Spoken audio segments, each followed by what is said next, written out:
Good evening, ladies and gentlemen. I call this meeting to order. And our first duty is to say the Pledge of Allegiance. I'm going to come around front.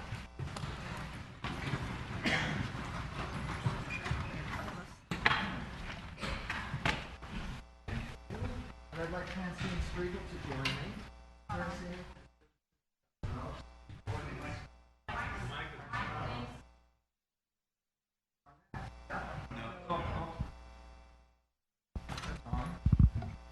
Testing. There we go. Okay, sorry, folks.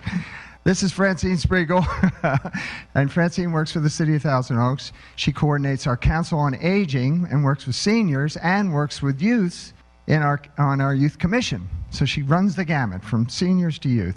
She's been with the city for 12 years now. She's very dedicated. I'd like to have her help me say the Pledge of Allegiance. Put your right hand over your heart. I pledge allegiance to the flag of the United States of America and to the republic for which it stands, one nation, under God, indivisible, with liberty and justice for all. Thank you, Francine.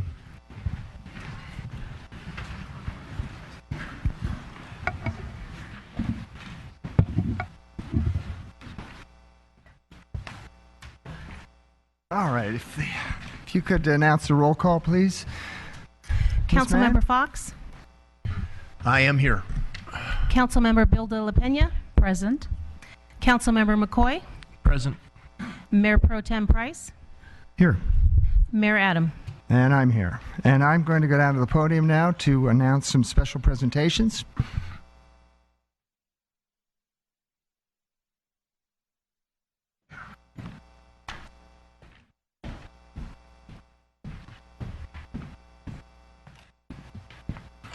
All right, good evening once again. Well, first up, I'd like to ask Debbie Cutler to come down and join me. Debbie's the Vice President of the Seroptimus Club here in the Conejo Valley. And for those of you, hello, Debbie. Come right next to me. How are you tonight? Good, thank you. Good to see you. For those of you who don't know, Seroptimus International is a worldwide volunteer service organization. It promotes women in business and the professional fields, and it really helps improve the lives of women and girls throughout the world. And tonight, we are honored to present a proclamation to make October Breast Cancer Awareness Month and November End Domestic Violence Month. Now, the Seroptimists work in both fields. They advocate cancer prevention and information and increasing the awareness of breast cancer, and they also educate women about the fact that they have a right to live a safe life free of domestic violence. So, Debbie, would you like to say a few words? Sure. Here, right here. Okay. Hi. Thank you very much for having me here. I would like to tell you a little bit about our club. We were founded in 1981. We have a great group of ladies, and we work very hard to support and help women and girls in need locally and also all around the world.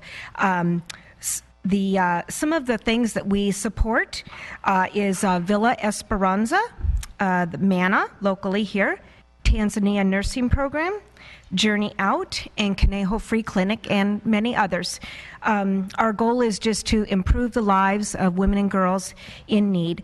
And not only do we raise money to support these organizations, we also donate our time. And for the past 4 years, we've been heavily involved in the march down in Oxnard for Stop Human Trafficking. And so we've been donating our time in just doing the march and getting the word out there about that this activity needs to stop. And so that's about it. So thank you very much for supporting Seroptimus.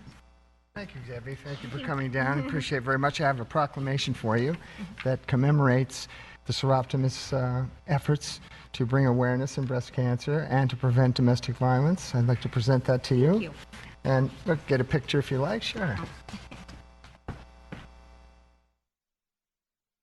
Very good. Thank you so much for coming down, you. Debbie. Yeah. Oh, yeah, Debbie.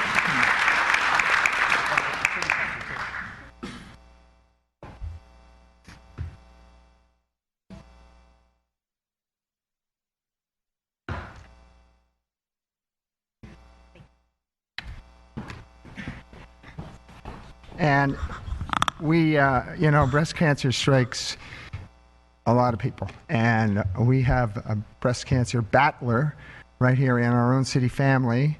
I'd like to ask our city attorney, Tracy Noonan, to say a few words about her fight. Thank you, Mayor Adam. I'm so pleased and proud of this city that I work for officially recognizing Breast Cancer Awareness Month. 1 in 8 women will be diagnosed with breast cancer in their lifetime, and I am one of those women. I was diagnosed in April after a routine mammogram. Initially, I wanted to keep this diagnosis private, but after telling a few friends and learning that my telling them actually prompted them to go out and get their mammogram, I came to the conclusion that it was more important to get the word out and to publicly encourage women to be diligent about when it comes to their own health. It's very important that women get their mammograms and be a very strong and passionate advocate on their own health.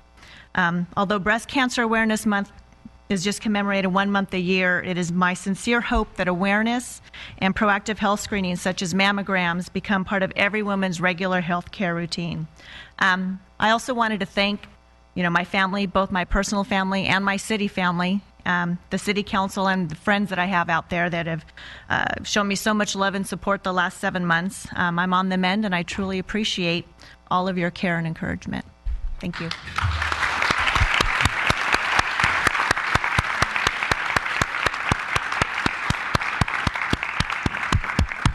Thank you, Tracy. You've been a real inspiration to all of us, the City Council and the staff. You've been courageous throughout this entire battle, and you're on the road to recovery now, which we're very happy. You've worked through the entire ordeal, and our city manager has some flowers for you. Well deserved. Let's hear it for Tracy. Yeah. Thank you, Tracy. All right. Now, our second presentation. We have with us the Thousand Oaks girls softball team, all-star team. And if I could have the team manager come up, Glenn.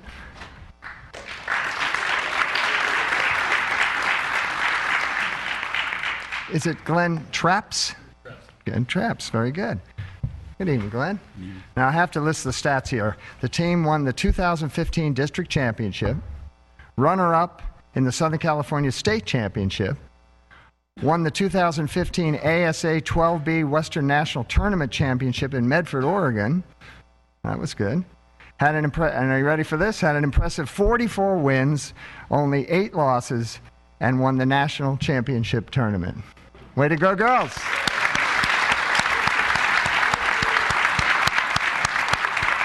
This was the team's second appearance at the Nationals and their third appearance in the state championship in the last 3 years. And these young ladies have really dedicated team spirit and dedication and perseverance.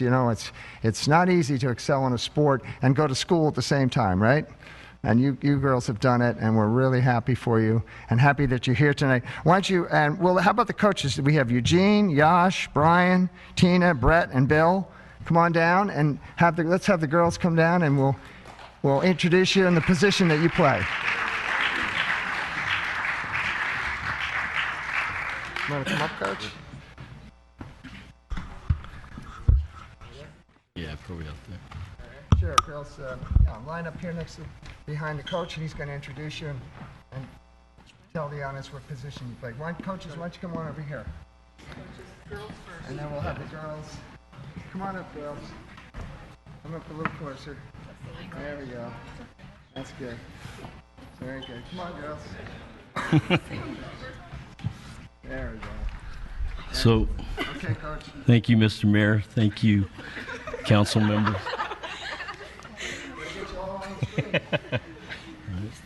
Well, I'm happy and proud to be here representing the city of Thousand Oaks, our Thousand Oaks Girls Softball Association. Kevin Jorgensborg is our president up here. Wave, Kevin. We also brought out our Western District Commissioner, Franco Amar. We have the most powerful softball district here, just so you guys know. But most importantly, I want to recognize my team and their families. So I do want to say one real quick thing. These girls pretty much spent their whole summer on a softball field in dirt. and you guys know how hot it was, right? For 4 months straight, 6 days a week. They practiced really, really hard. They never not never complain. They rarely complain. And all I got to say is, and this is a lesson to all of them, their hard work paid off because they won a national championship. So congratulations to my team.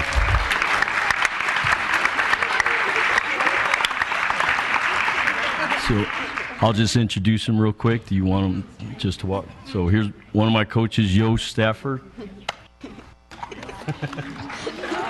Tina Kohler. Eugene Chung. Billy Bass. And Brett Wilson.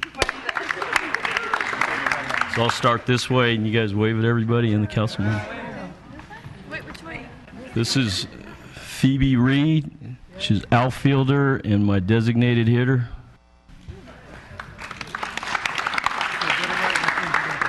Grace Heidman, outfielder.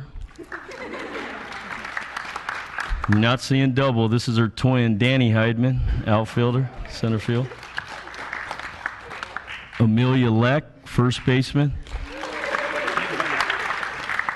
Madison Wilson, the best second baseman we have. Ari Hernandez, outfielder. This is our superstar pitcher, Kimmy Stafford. There was nobody better than her in the tournament, so that is a big part of us winning. This is Mia Trepsy, outfielder. Kylie Chung, our second powerful pitcher. Ansei Trapsey, our catcher. Dominique Bass, our outfielder. And Ella Kohler, our shortstop.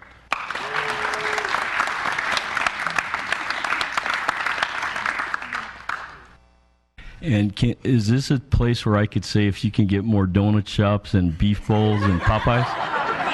Put that on record per Glenn Trapsey.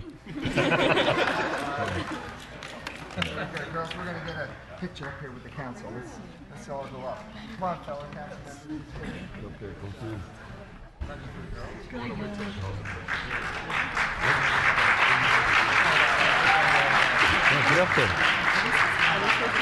We're going to want to put this one.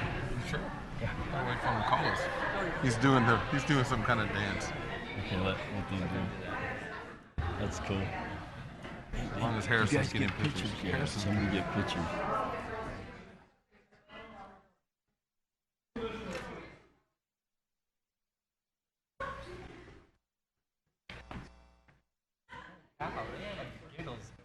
I know. What's going on? I know. Smile, look forward. Why not? Just get in the back. Just get in the back. Let's see what's in the back. Did you pick up the bag that was here? Because Alan has the bag that has enough. Yes. We have a little bag here. He might have a bag. He wanted us to give him a bag to coach, so that's individually. That's all I get to live.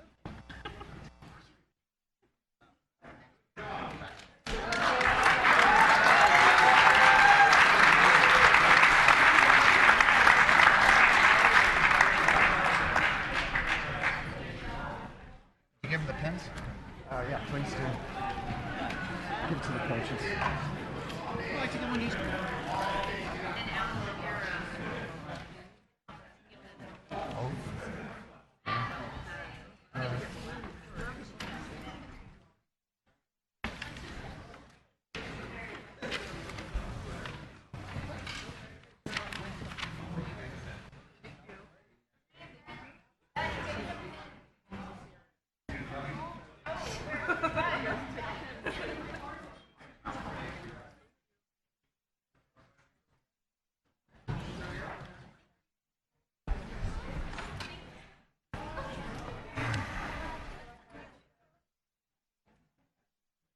There we are. Okay. All right, that was fun, wasn't it?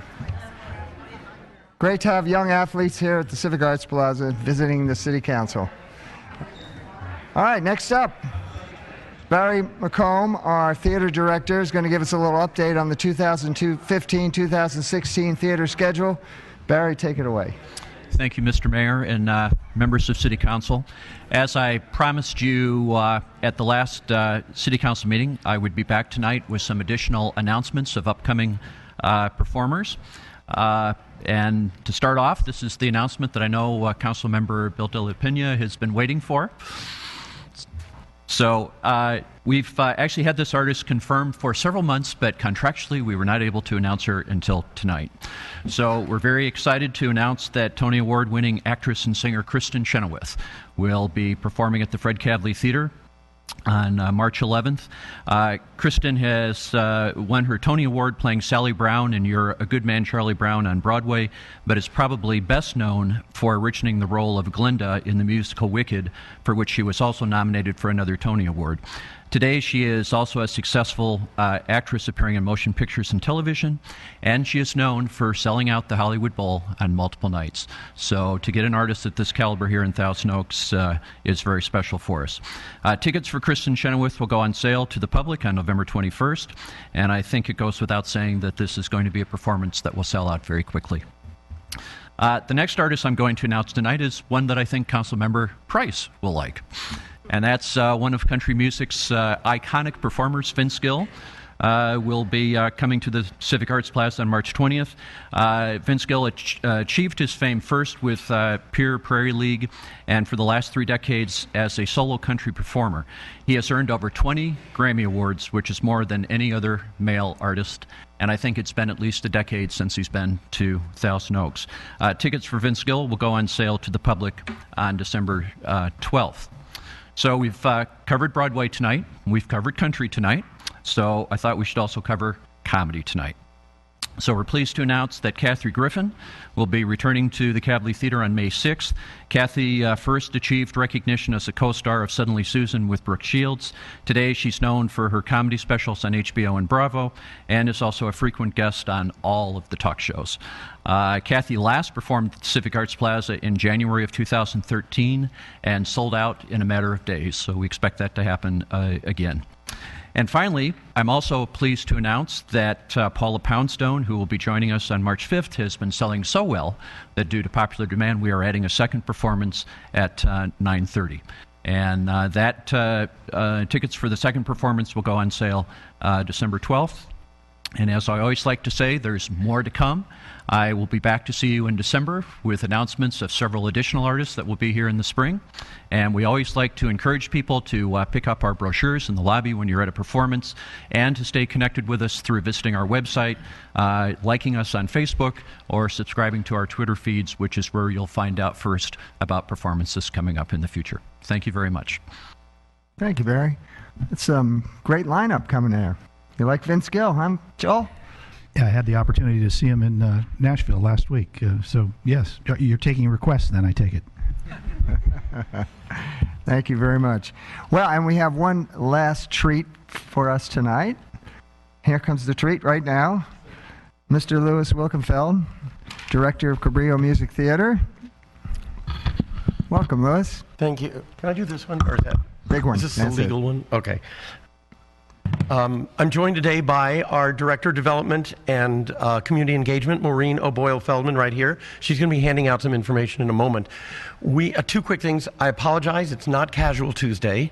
Barry's already going to make fun of me, but we are in the middle of a 13-hour audition day. Started at 10 o'clock this morning. It's going to end at 11 o'clock tonight. It's over at the Hillcrest Center for the Arts. I will see 180 young performers who want to be part of our next 2 shows. If anything happened on the way to the forum, Children of Eden, I'm dressed for auditions. I apologize to the City Council. The other thing is last night was our Ovation Awards, and we were nominated for 8. I'm proud to say we won an award. It's our 8th Ovation Award in Cabrillo's history. We won for Best Actor in a Musical. Todd Adamson, our lead performer in Memphis, Barry's favorite show. I don't know where he went, but it's his favorite show. Yep. So he won Best Actor in a Musical last night, and it's another trophy in Cabrillo's case. We're honored for that. Normally, we're here promoting a show. Between our fall show and our winter show, we do a lot, and I wanted to come and tell you about it very quickly. This is what you're going to miss. We're going to go to the Naval Base Ventura County and perform our variety show for the troops for the 9th straight year. This is one we do just for them and their families during the holiday season. We're entertaining at holiday parties for businesses. We're going to Los Robles Hospital, and we're going to end our campaign by going to 3 full days of senior centers. We go to about 4 or 5 a day. We'll hit 12 to 15 senior centers in 3 days, right before the holidays, with our kids and our teens, entertaining folks who can't get to see our shows, who need some holiday spirit.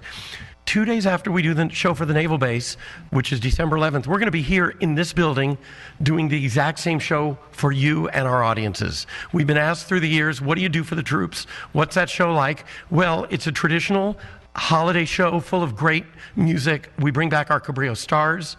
We have Santa Claus. We have holiday characters. We'll have Mary Poppins. We'll have The Little Mermaid. We'll have our Cabrillo Teen Project and our Cabrillo Kids.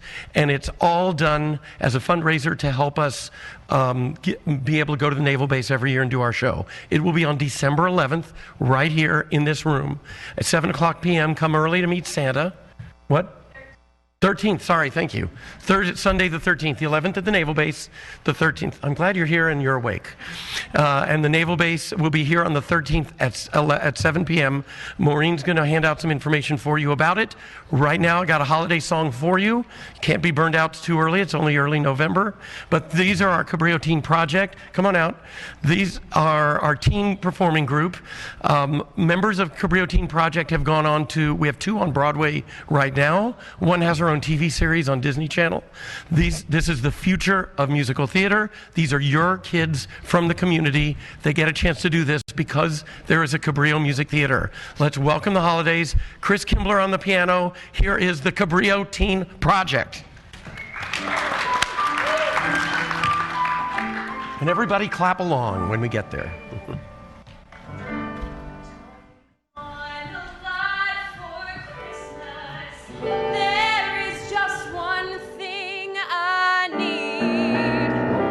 I don't care about the presents underneath the Christmas tree.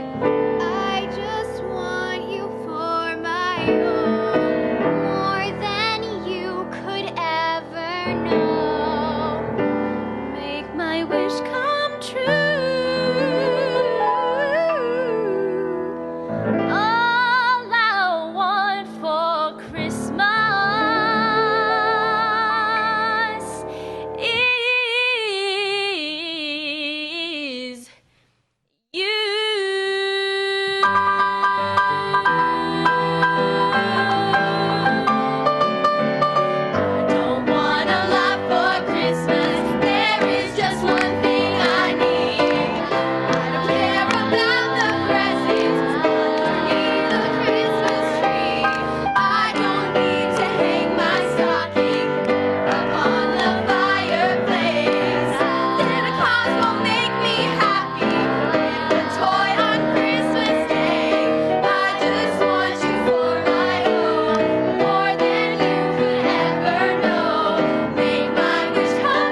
Chris.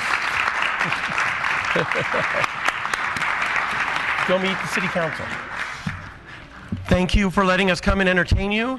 The city of Thousand Oaks is partially responsible for us getting to the naval base, us getting to the senior centers. We appreciate all of your support for us, and we hope to see you here December 13th, 7 o'clock p.m. for our annual holiday show for the troops here in the Shear Forum. Have a wonderful snowy night.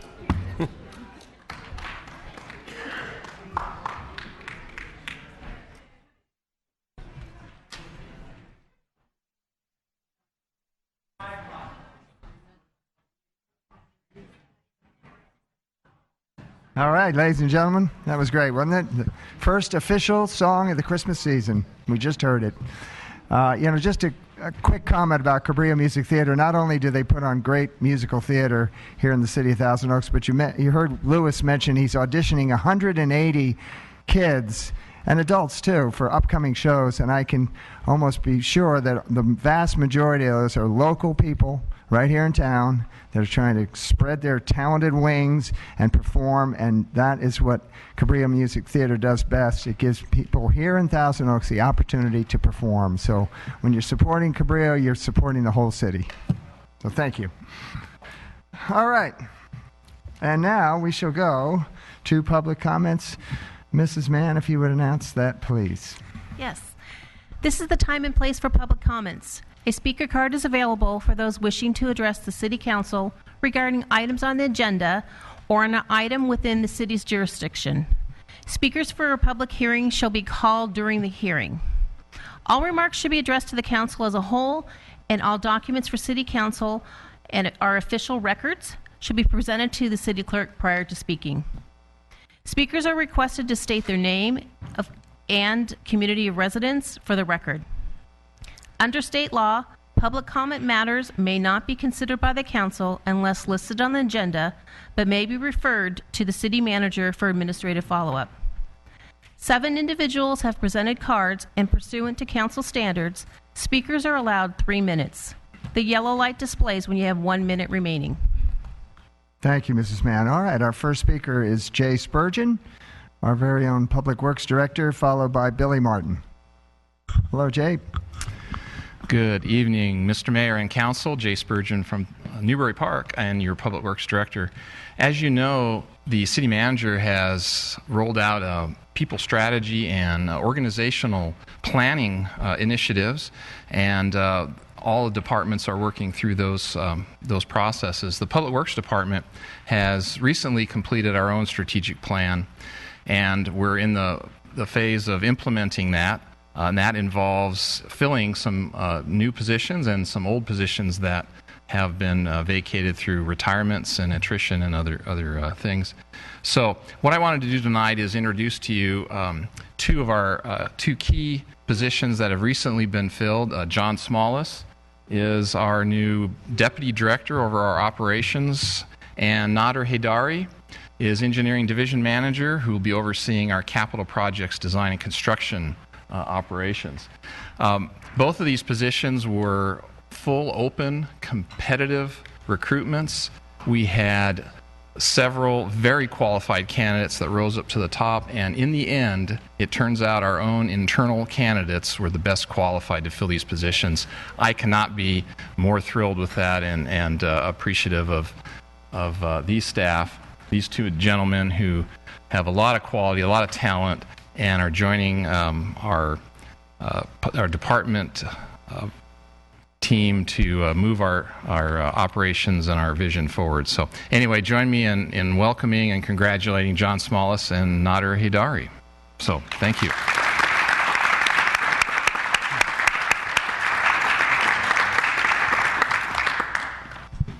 Congratulations, John and Nader. And next up, Billy Martin, followed by Pat Johnson.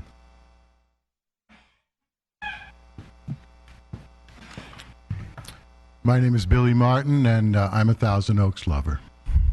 And thank you. And what I love most about Thousand Oaks is the integration of living space and open space, with the oak tree as the link. I know that sounds rather philosophical, but to bring it down to earth, I've been photographing Thousand Oaks now for about 4 or 5 years. And yesterday I went out and I walked out of my house in Fountainwood Track out to Herbs Road and walked down Herbs Road to Sunset Hills Trail. And I took my dog and we went up into the trail, and I was able to capture some amazing photographs. And if you note about photographs, a lot of landscape photographers will tell you the key is in the clouds. And yesterday was a perfect day for clouds. I took 336 photos yesterday, and the one on here is one of them. This was the next shot I took of the clouds. This is the oak tree at the entryway to Herbs Road. This is the 23 freeway. At any rate, the reason I'm presenting these photographs is that I have recently offered the photographs to the city of Thousand Oaks, and it was returned back that, Mr. Martin, we need an RFP, or we can't do anything. And I get that. I really do. But the truth is you don't need an RFP. The fact is that if the city council thinks it's a good idea, the city council can do it. And they purchased $75,000 for Ed Lawrence's photographs. I'm not saying that I'm on the caliber of Ed Lawrence, but what I'm saying is that it's up to the city council what we do and what we don't do. It's not up to the staff. And I think I would like a request to have these invoices that I submitted reconsidered. But that's not the only reason that I'm here today. I'm here to announce that today is the 90th anniversary of Jungle Land. And I don't think it's been recognized in this city. And Jungle Land is partially responsible for putting us on the map. Nice shot. So Jungle Land, the poster for Jungle Land was a giraffe, and I happen to have a giraffe for sale for $2,500 to be a memento. Maybe we could name it for Ed Jonesy the giraffe, and also ran out of time. Anyway, thanks everybody. You don't need an RFP. You didn't need it for Spokes in the Oaks. It was an idea given to you by Al. And congratulations, took a lot of guts, and congratulations to Cabrillo Music Theater. Thanks, people. Thank you, Billy. Pat Johnson, followed by Nan Young.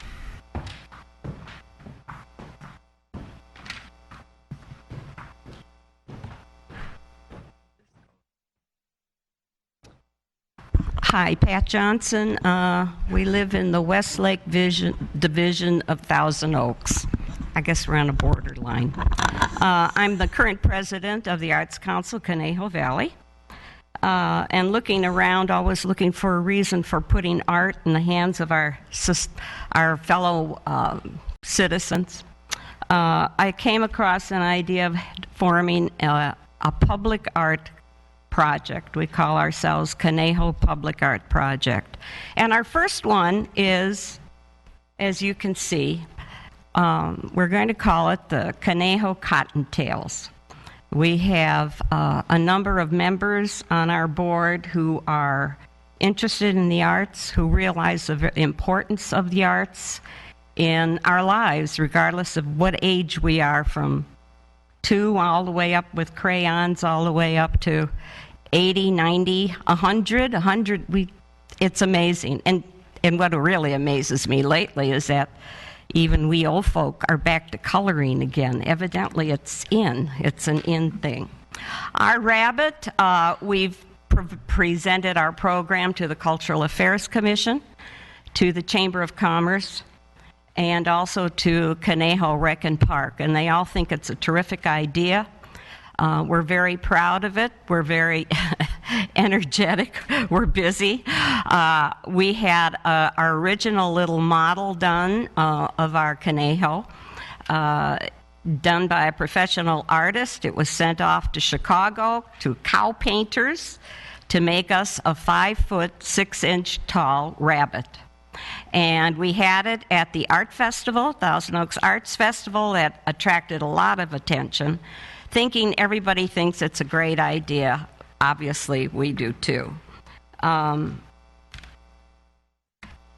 Why rabbits? Well, Conejo. A lot of people don't know that Conejo is rabbit. Therefore, our Conejo Cottontail, which is the breed of rabbits that we have here, is something that we're very proud of, and we think it's an important part of our community. It's a unifying force. We hope to see them in front of banks, movie theaters, shopping centers. Art Trek, our co-partner in this project, Art Trek is also a 501c3.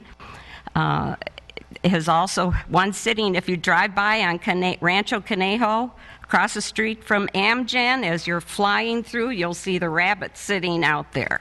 And it was partially painted by a couple of our artists, where we have others in the works done that'll be completely covered. It's a joyful, fun, quirky, but yet very talented people are involved in it.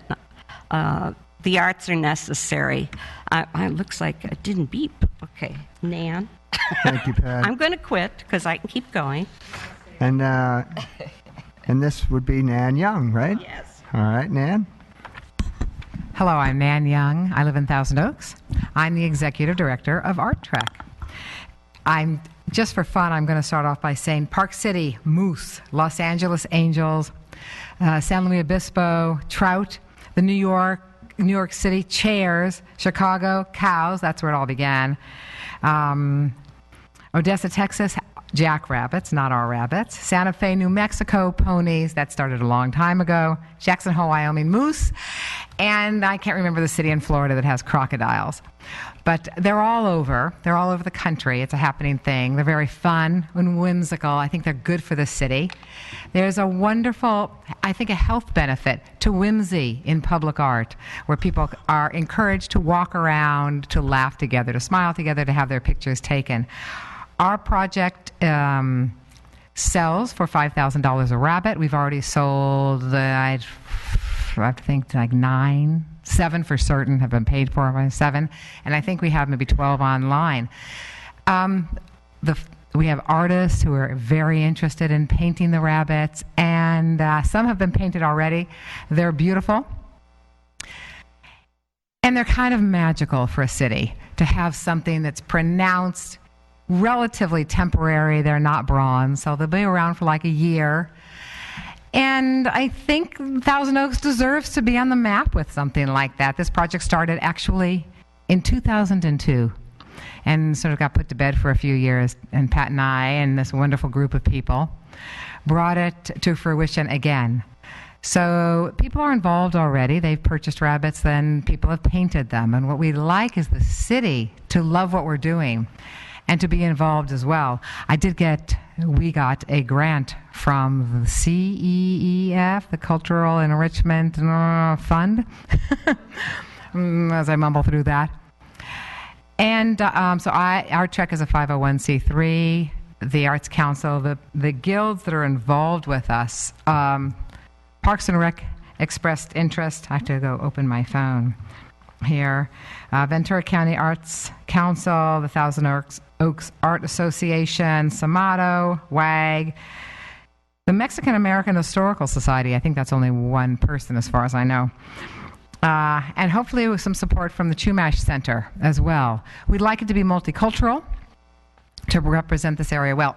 Any profit that exists after, and we do plan to have some money in the end, any profit that exists, any money that's donated will all end up in education, in the arts for seniors and schools. So we would like it to span the gamut. I want to add also that we have an educational program for the spring that will go out to hopefully every public school for sculpting little rabbits. And hopefully those will also have a chance to go on display. Thousands of little rabbits. You know, that happens very quickly. Thank you Nan. Very much. Any questions? Thank you very much. Question from Councilmember Bill de la Pena. Hello. Good evening, Nancy. Thank you for the presentation. You mentioned that the rabbits are on display for 1 year. Did I hear you correctly? Yes. What happens after that year? Well, people can keep them on display if they'd like. They can be donated to places like, for example, Casa Pacifica would like to keep theirs. We have one that's already been purchased for Casa Pacifica. They plan to just keep theirs and not leave it on display for a year. But businesses might prefer to have one on display for 3 months, 6 months, a year, and then they have the opportunity to donate it to a school or a program. I believe we are hoping to have one. I think we're planning to have one right now that's been donated for the Conejo Free Clinic.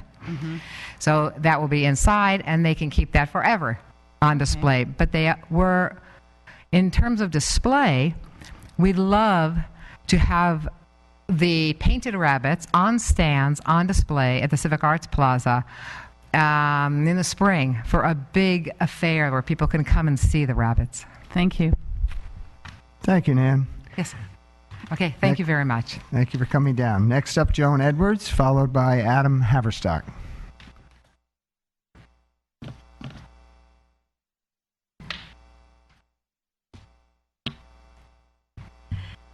Good evening, Mayor Adam and council members. We have brought, my name is Joan Edwards. I live in the Westlake Village portion of Thousand Oaks. And we have brought, in appreciation for the fact that at your last council meeting, without Joel, a unanimous decision to strengthen our oak tree laws back to a little closer to the way they used to be, and we're very happy about that. So we found 4 Quercus agrifolias, the coast live oaks, and they go to Rob McCoy, Al Adam, just a minute, Joel Price, and Andy Fox. And then we have 1 Quercus lobata valley oak that goes to Claudia Bell de la Pena. And we hope that you will plant these trees along the boulevard. We're asking hopefully specifically along the boulevard because we believe in a more pedestrian-friendly boulevard, like I believe the Business Improvement District hopes for. And I love the idea of the artwork along the boulevard, too. If we could have more artwork and more trees, more shade, these 5 trees would provide so much shade. And if you've ever walked down the boulevard in the summer, you know that we need more shade. So we're going to take these over to Antoinette, who will distribute them to you. And we hope that you don't make a lot of excuses that you can't plant them on the boulevard because you need straight sidewalks and they buckle the sidewalks and they're too messy and they're too dirty, because we think some other species might be kind of messy and dirty too, and these would be a better shade option. They'll get big. The agrifolias will stay evergreen all year long, and we hope you will do that. And we do know that we have some very high-priced people in this city, as marked out in one of the acorns recently. So please don't tell me you don't have enough money to do that. Thank you. Thank you, Joan. All right. Adam Haverstock, followed by Nick Kidwai. Hello, Adam. Good evening, Mr. Mayor, council members. My name is Adam Haverstock. I'm the Director of Government Affairs and Tourism for the Greater Conejo Valley Chamber of Commerce. I'm here just to give you a brief update with a few items from the Chamber. First, I wanted to remind everyone that Tuesday, December 1st is going to be the Thousand Oaks State of the City Address. That's going to be at California Lutheran University from 11:30 to 1:30. And we're hopeful that all of you can attend and listen to Mayor Adams' speech at that event. Tickets can be purchased online at the Greater Conejo Valley Chamber of Commerce website, conejochamber.org. Second thing I wanted to mention is that we are now in the process of selling those really cool compliance posters that you have to have for your business. If you're a business anywhere in California, you have that poster in the break room that has all the federal and state mandatory disclosures. We sell those through a partnership with California Chamber of Commerce, and we also have pamphlets that people use for new hires for organizations or for businesses. Things like sexual harassment, mandatory information, things like workman's comp, unemployment benefits, things like that. We have all those mandatory information for sale. So people can contact the Chamber of Commerce. We actually sell them right off our website, but I can talk them through it on the phone if they're interested. We'd love to make sure everybody's in compliance with the law. Second, and then the last thing I wanted to mention on the tourism front is that we did have some journalists in town last week. We hosted a FAM tour, which is a familiarization tour, and we brought 8 journalists in from all over California and 1 from Georgia. We brought them to Conejo Valley. We had a theme. This was kind of an outdoor theme FAM tour. We took them on a hike up to Sandstone Peak in the Santa Monica Mountains, and they got some wonderful views up there and got to appreciate our hiking trails. And then several of them also competed on Saturday in the Conejo Valley Mud Run in Newbury Park. So we got some wonderful social media pictures and exposure from that, and in the coming weeks we hope to get some great articles that we can share with you as well. So very successful in promoting our community. And unless there are any questions, that does conclude my report. Thank you, Adam. Very informative. Sandstone Peak, highest peak in the Santa Monica Mountains. There you go. It's 3,200 feet. Approximately. Great. City manager's going to check me on that. All right. Mr. Nick Kidwai, followed by Patricia Booker. I begin in the name of God, who's most beneficial, most merciful. My name is Nick Iqbal Kidwai, and last time I checked, still Director, Concerned Citizens of Thousand Oaks. I would like to start with the new acronym, it's hard to pronounce, but from yesterday's Planning Commission. There's a Planning Commissioner here too. It's called SQUIMP, S-Q-U-I-M-P. And they put it in the staff report without even smiling. It's something to do with sewage. Think Pastor McCoy, who's trying to learn the ropes here, would be advised to learn that word. It might become useful. TOTV can show my first one. This is these are 2 illegal signs according to our code here that were put without permission at Jack in the Box.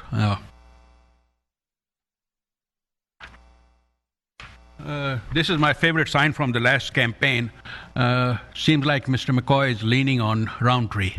Unfortunately, both signs were without permission, so they were removed. And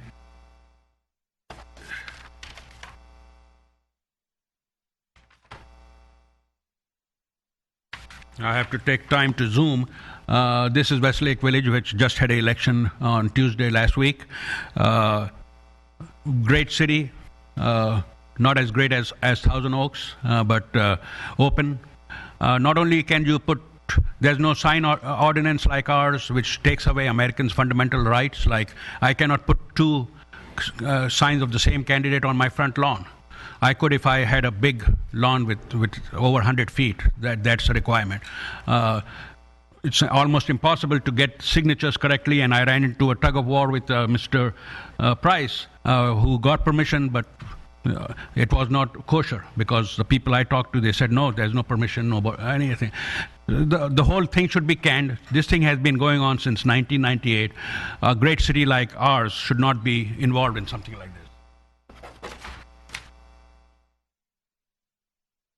And that's a small little sign that we started fighting in 1993. It still exists.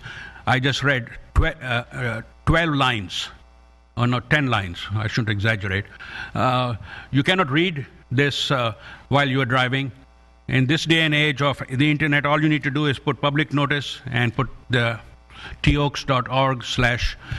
This is a time extension that is a free time extension that's being given to the developer of Seventh-day Adventist.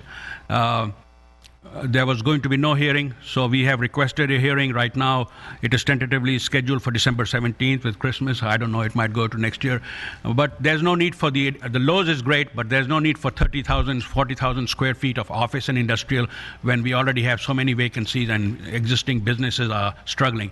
So, Mr. Mayor, I'll just close by saying that we don't need just slow growth, but we need smart growth. That's what we need. Thank you. Thank you, Mr. Kidwai. And lastly, we have Patricia Booker.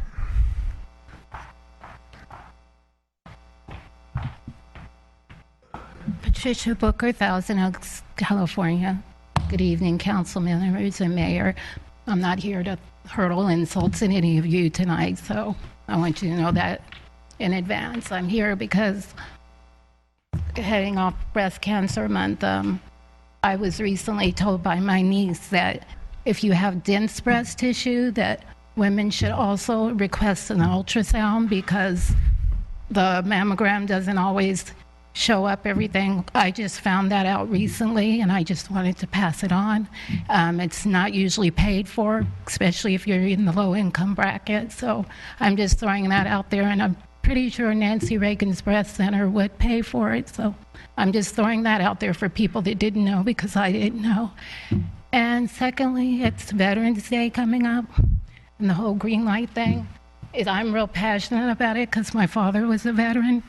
25 plus years in the military. He served in the Army and the Air Force. And he was a person that they didn't have to draft him. He went down and enlisted. And at the time when it was segregated, and he always fought for the rights of veterans even after he retired. So I've been looking for a green light bulb. Chase and I have everybody out looking for a green light bulb. So please light a green light bulb for the veterans. And this is just a shout out to my father, who passed away in 2008, but I love him very much. He was my hero. So that's all I have to say. Thank you very much, Patricia. All right, that concludes our public comments. Mr. Mitnick, any follow-up? Mr. Mayor, members of the council. No follow-up from the speakers, but the mayor was indeed correct. The highest point in the Santa Monica Mountains is Sandstone Peak. It comes in at 3,111 feet. Let the record reflect. How could you have ever doubted me? I've hiked up there. It's quite interesting. All right. Onward to the consent calendar. And do we have any items to be pulled? Mr. Price. 7B. 7B. Just housekeeping. All right. 7F. 7F. All right, 7B and F. Can I get a motion on the balance of the consent calendar, please? Mr. Fox? Sure, I'll move the balance of the consent calendar. All right, motion on the floor. Vote, please.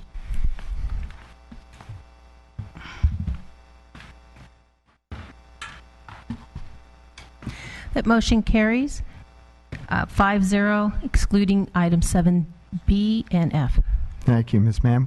I do have a speaker card. Mr. Kidwai. Nick Kidwai, resident of Newbury Park. Mayor, did you vote on the entire consent calendar? Only on the items that weren't pulled. Okay, good.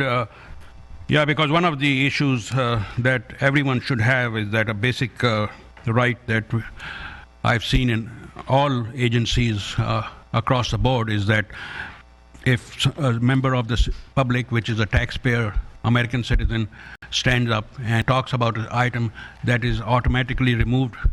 And your rules have changed. It's been 5 years or so that, in fact, I chuckled that a council member speaking can have it removed like you did just now, or a bureaucrat, a member of the staff can come forward and speak on a consent calendar item and it will be removed. But an American citizen can come here like myself, it is not removed. So I have forwarded my complaint finally to the district attorney's office and grand jury to investigate, because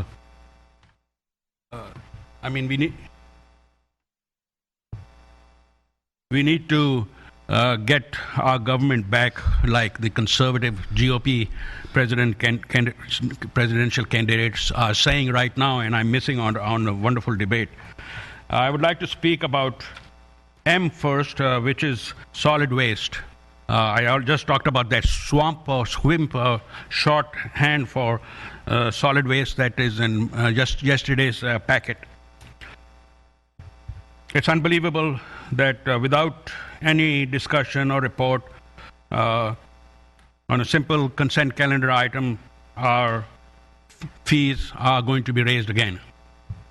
one of the trick that the solid waste companies have done, at least mine, which is Newbury Park, E.J. Harrison, is that it's only $10 more than it used to be. But before it was billed quarterly, and now it's billed bi-monthly.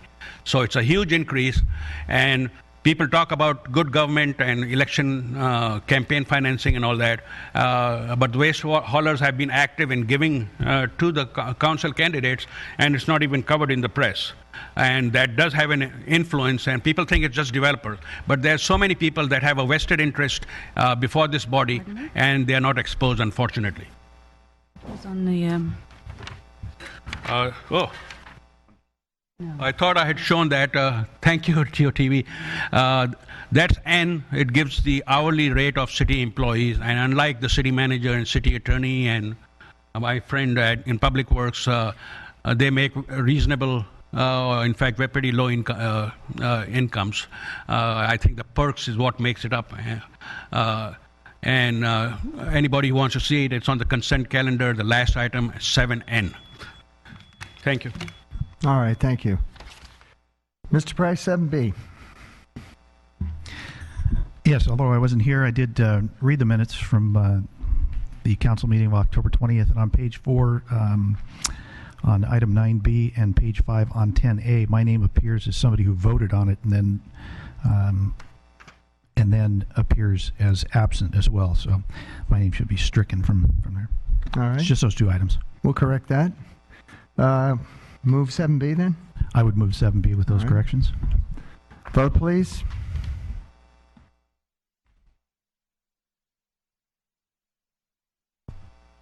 If you could continue to vote, I hadn't uncleared before. Vote again, please. Motion carries 5-0 for the corrections in the minutes. All right, thank you. And 7F, Ms. Bilda LaPena. Thank you, Mr. Mayor. On 7F, I have a couple of questions. It deals with the Thousand Oaks Boulevard streetscape improvements. And it says that under discussion and analysis, that the completed concept design will be presented to the Thousand Oaks Boulevard Specific Plan Ad Hoc Committee for review and input prior to proceeding to the next phase of the project. And given that we are asking all of the developers to bring their proposals to the full city council, and because I view the improvement of Thousand Oaks Boulevard as a great investment in our city's future, as well as the economic future of our city, I was thinking, could we bring the completed concept design to the full council before moving on to the next phase of the project, so that we have 5 sets of eyes on something that is going to be changing the face of Teal Boulevard, and in my opinion, will make significant cosmetic improvements, which is a big positive. All right. Any objections to that, fellow council members? Great. Right. So we can... We're good with that? You're good with that? Wonderful. And then the other question is regarding the Civic Arts Plaza gateways. And I went through the Thousand Oaks Boulevard specific plan from 6 years ago. It says it has the year 2009 on it, and I'm looking at some of the design plans. And I want to say I am excited that we are moving forward.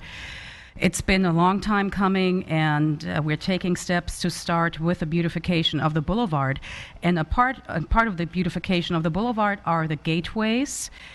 The gateway sets the mood for visitors to Thousand Oaks. It also creates a certain atmosphere for the enhancement and the enjoyment of our visitors and to the visitors.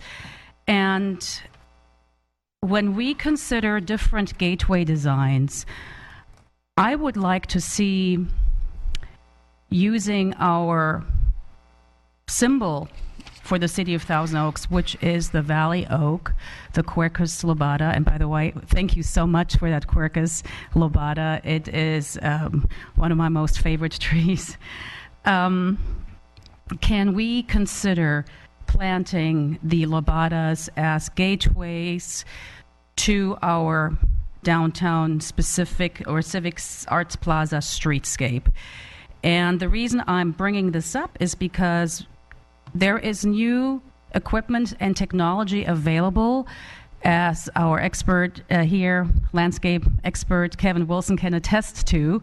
It's called Silvacell, one form of perhaps a couple that are out there that actually that are being used by other cities to plant trees so that the roots will not uplift any sidewalks, it will not cause any damage, and in fact, because of the design of the so-called Silvacell, it will improve our stormwater as well, and it would comply with the new regulations from the government regarding our stormwater management plan.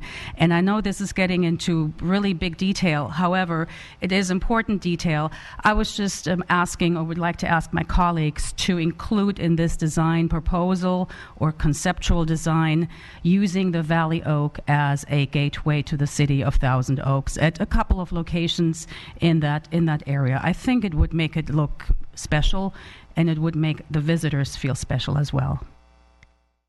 Comments to that? Mr. Price. Yeah, I don't have any problem if that if staff or the contractor were to take a look at that. I think it bears evaluation, but it is my understanding that that typically those don't lend themselves. I just learned about this Silvacell concept, I think yesterday you brought it up, and it sounds pretty promising and fascinating. So I certainly don't have any opposition to them at least considering that and as part of their investigation. All right. Mr. Fox? Yeah, that's my sense. Is I think there's value in having them evaluate. I know that we have had input in the past that have, and testimony that has indicated that oak trees, when not planted in really a hillside area, become problematic, and they have really been problematic when they were along the boulevard. That's why several years ago people came to us and said, these are causing problems, we need to move them out. But I do think there's maybe value, particularly as Ms. Bildado Pena talks about, in maybe a few areas that are kind of the gateway areas, if they could be looked at to see if it works, then I think there's certainly a lot of value in looking at that. So not mandating it, but if it would work in specific locations, I think it's worth evaluating. Thank you. I'm actually glad to see that the technology regarding planting of trees has changed over the last 6 years. And I view the specific plan as a living and breathing document as things change over time. And we now have equipment available that will actually help trees, and any tree, not only oak trees, any tree to thrive and also be good for a stormwater management plan. And Kevin Wilson had mentioned our capital facilities meeting yesterday that the city of Palo Alto tried this, and it has been doing it with great success. So that was actually very encouraging. So yes, if we could include that in the you know what? I'll make the motion then to approve item 7F with the inclusion of Valley Oak for consideration as a gateway to the Civic Arts Plaza streetscape treatment, as well as a clarification of the language that the completed concept design will go to the full council before moving on to the next phase. That will be my motion. Okay. Yeah, okay. I think keyword consideration. Yeah, it'll be included in the review by the consultant. You know, we've planted trees along the boulevard, oak trees in the past, and I'm sorry to say that some of them have just not thrived, probably because of planting methods that haven't been, as modern as they are now, or the location, whatever. So if we're going to do it, I want the tree to thrive. I want it to be beautiful, so I want to look at the health of the tree, the location of the tree, and certainly, any potential to mitigate any kind of damage, because after all, these trees are going to be around a long time after we're gone, so I just don't want to leave any problems for anybody. But it's our namesake tree, and at the gateway I think it'd be definitely worth looking at. So All right. We good? Let's vote on the amended motion, on the amendment consent item.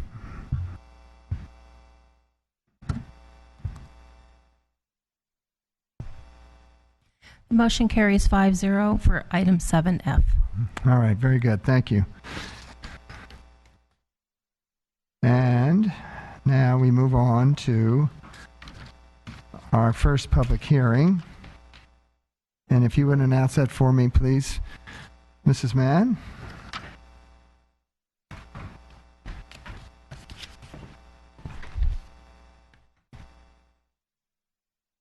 This is the time for our public hearing for agenda item 8A, an ordinance modifying City Oak and Landmark Tree Ordinance, Municipal Code Amendment MCA 2014-70145, was continued to tonight as a closed hearing basis from October 20th, 2015. A speaker card is available to those who wish to address the City Council regarding this public hearing. All documents for City Council and official city records should be presented to the City Clerk prior to speaking. Speakers are requested to state their name and community of residence for the record. 2 individuals have presented speaker cards, and pursuant to council standards, speakers are allowed 5 minutes.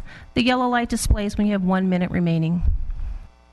Thank you, Ms. Mann. Mr. Kearns will present the report to us. Thank you, and good evening, Mayor Adam, members of the City Council. As mentioned, this is a public hearing to consider first reading of a revised ordinance. It's on, yeah. That was presented in original form and modified by City Council at its October 20th City Council meeting. Is that better? Okay. The ordinance would amend the Oak and Landmark Tree Ordinances to eliminate the owner-planted oak tree exemption, require Planning Commission review for requests to remove 4 or more oak trees or 4 or more landmark trees, regardless of where they occur. Requests to remove any non-exempt oak or landmark tree that's greater than 24 inches in diameter, as measured at 4.5 feet above its finished grade.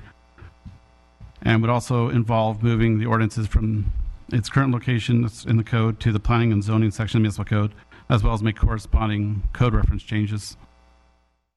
Staff is recommending that the City Council read this ordinance in title only, waive further reading, and introduce the ordinance.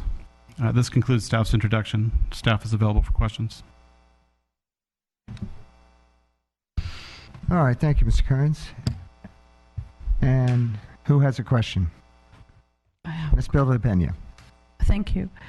I have a question regarding the landmark trees. I actually just learned this evening that the landmark trees, I thought before that with the old ordinance, the landmark trees were at 12 inches diameter, such as the sycamores, the toyons, the black walnuts, and what's the other one? The laurel, no, the bay laurel, yes. California bay laurel. California bay laurel, yes. And in fact, there has never been a set size, diameter size for landmark trees. They were all protected at a specific height, was it, Mr. Prescott? Actually, for both oak trees and landmark trees, there is a size threshold where a permit is required to prune, remove, encroach within the drip line. For oak trees, that's 2 inches. For landmark trees, I think some are 6 inches.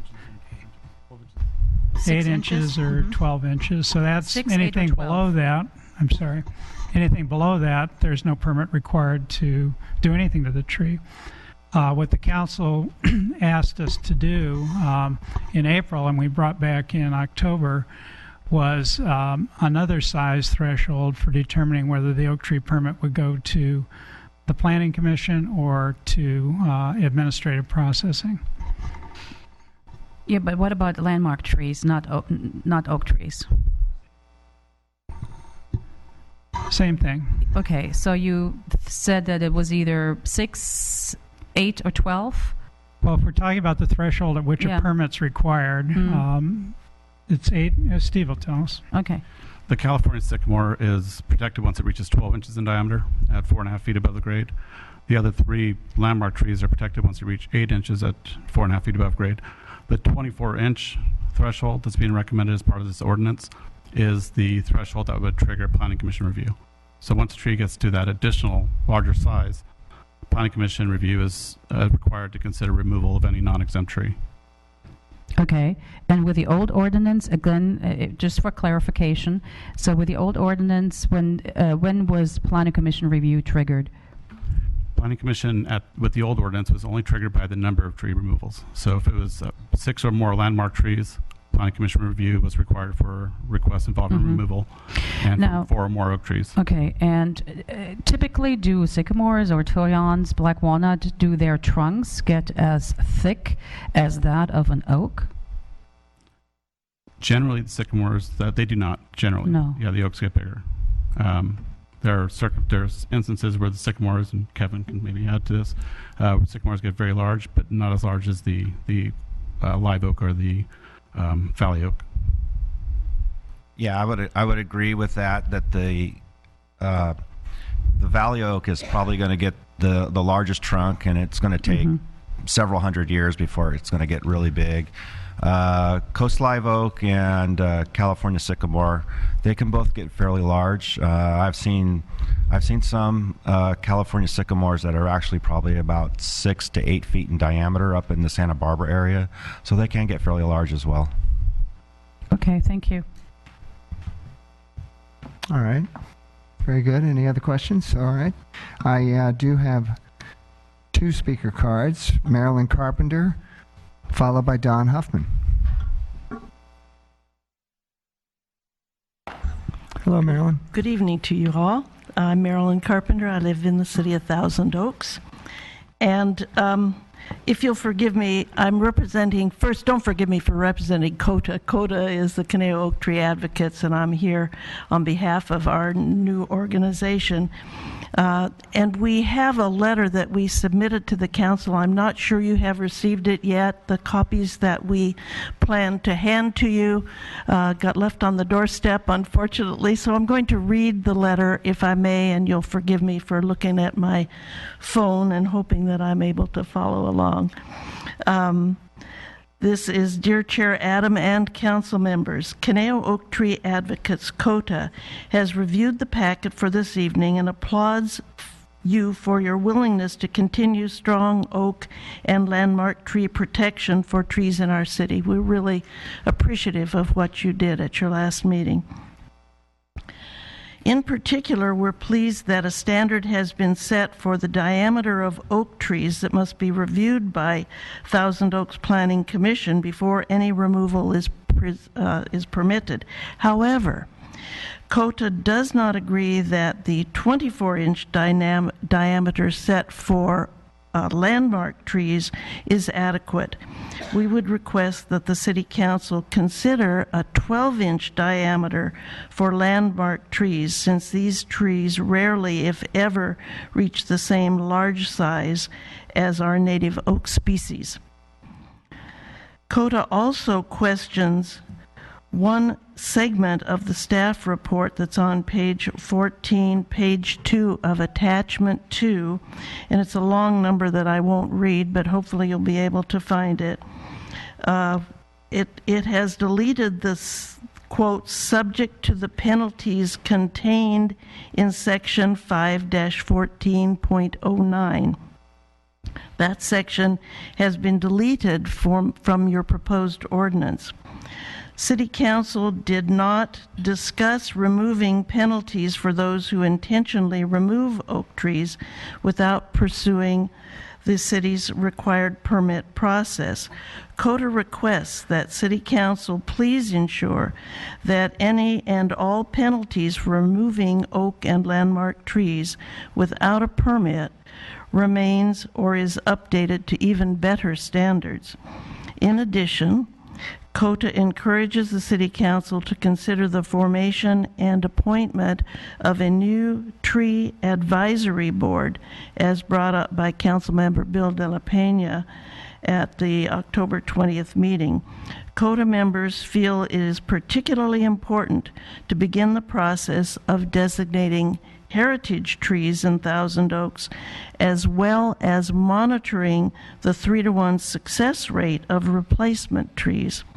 In the meantime, COTA is happy to assist with these endeavors.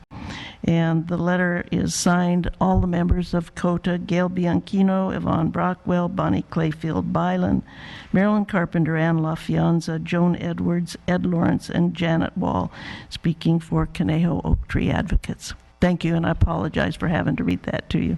Oh, thank you, Marilyn. All right. And now, Don Huffman.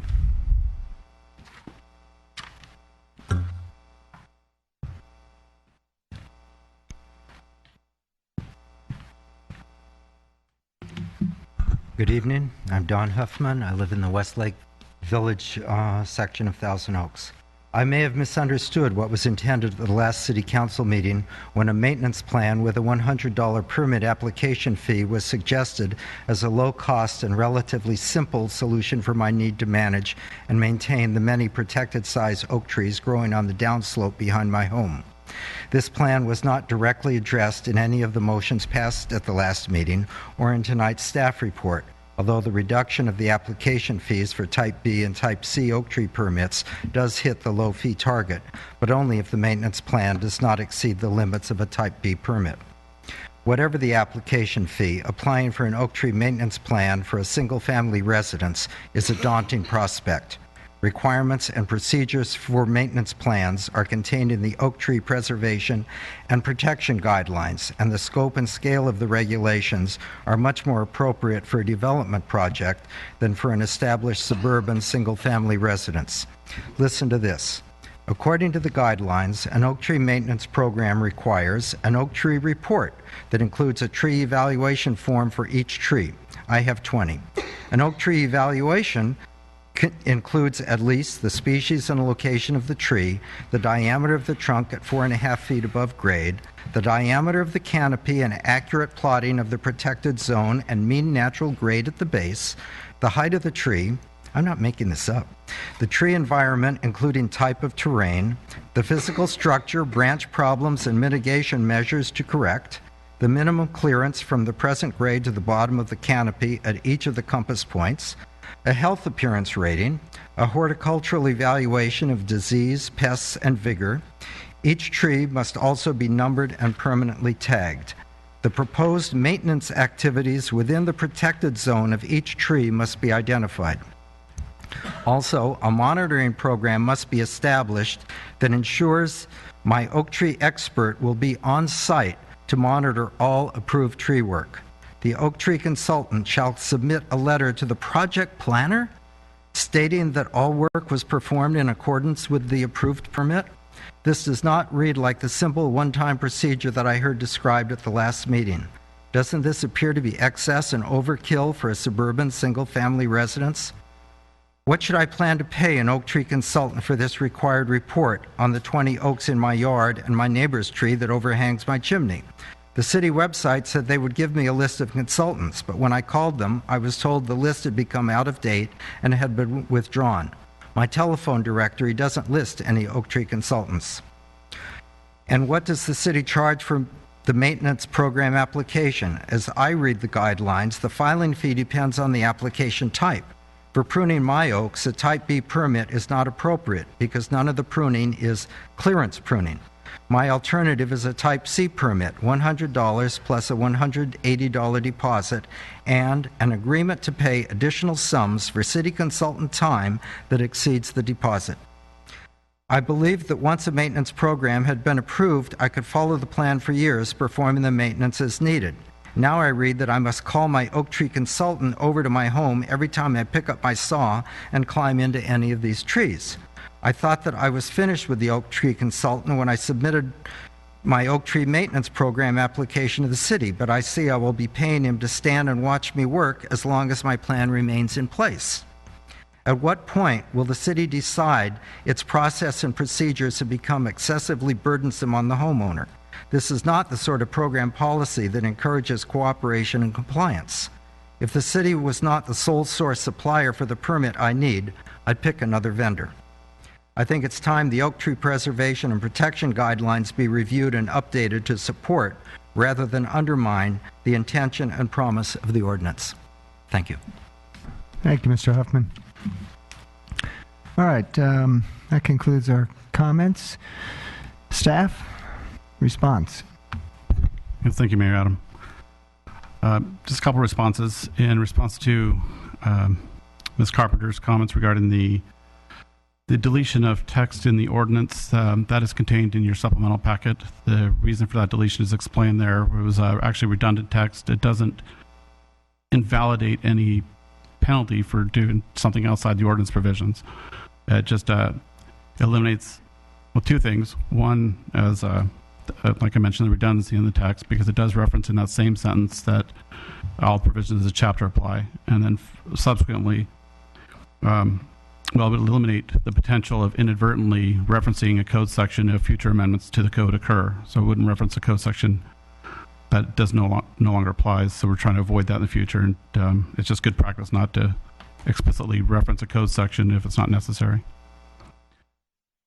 With response to Mr. Huffman's concerns, the contents of the report that he was mentioning, those are typical for any oak tree report, regardless of the number of trees. In his case, he has, as he mentioned, 20 trees on his property.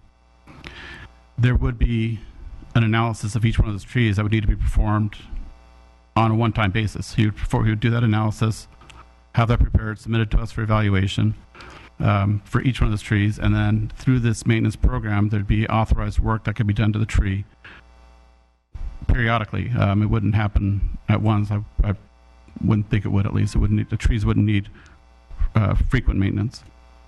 And a certification letter from his arbor stating that the work was completed in accordance with the provisions in the approval would be required. So the arborist would not necessarily need to be there watching him perform the work to state that it was done in accordance with the provisions. And most pruning cuts can be validated. So unfortunately, he does have a lot of trees, and we do protect those trees. So if he wants to perform work to them, we have to go through a permit process and make sure that the work is done properly and does not harm those trees.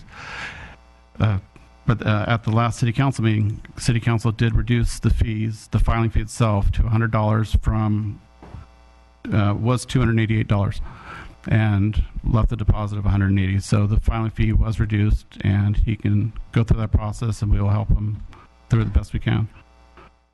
This concludes staff's comments, and staff is available for questions. Thank you, Mr. Kearns.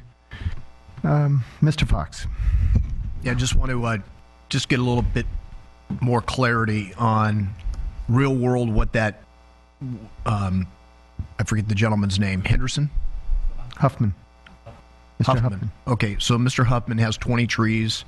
That sounds like a lot to me as well. Staff's nodding their head. So what, and he outlined basically what his cost would be. So just share with the council, as we sit here today, and we're going to pass this ordinance because we already voted on it once.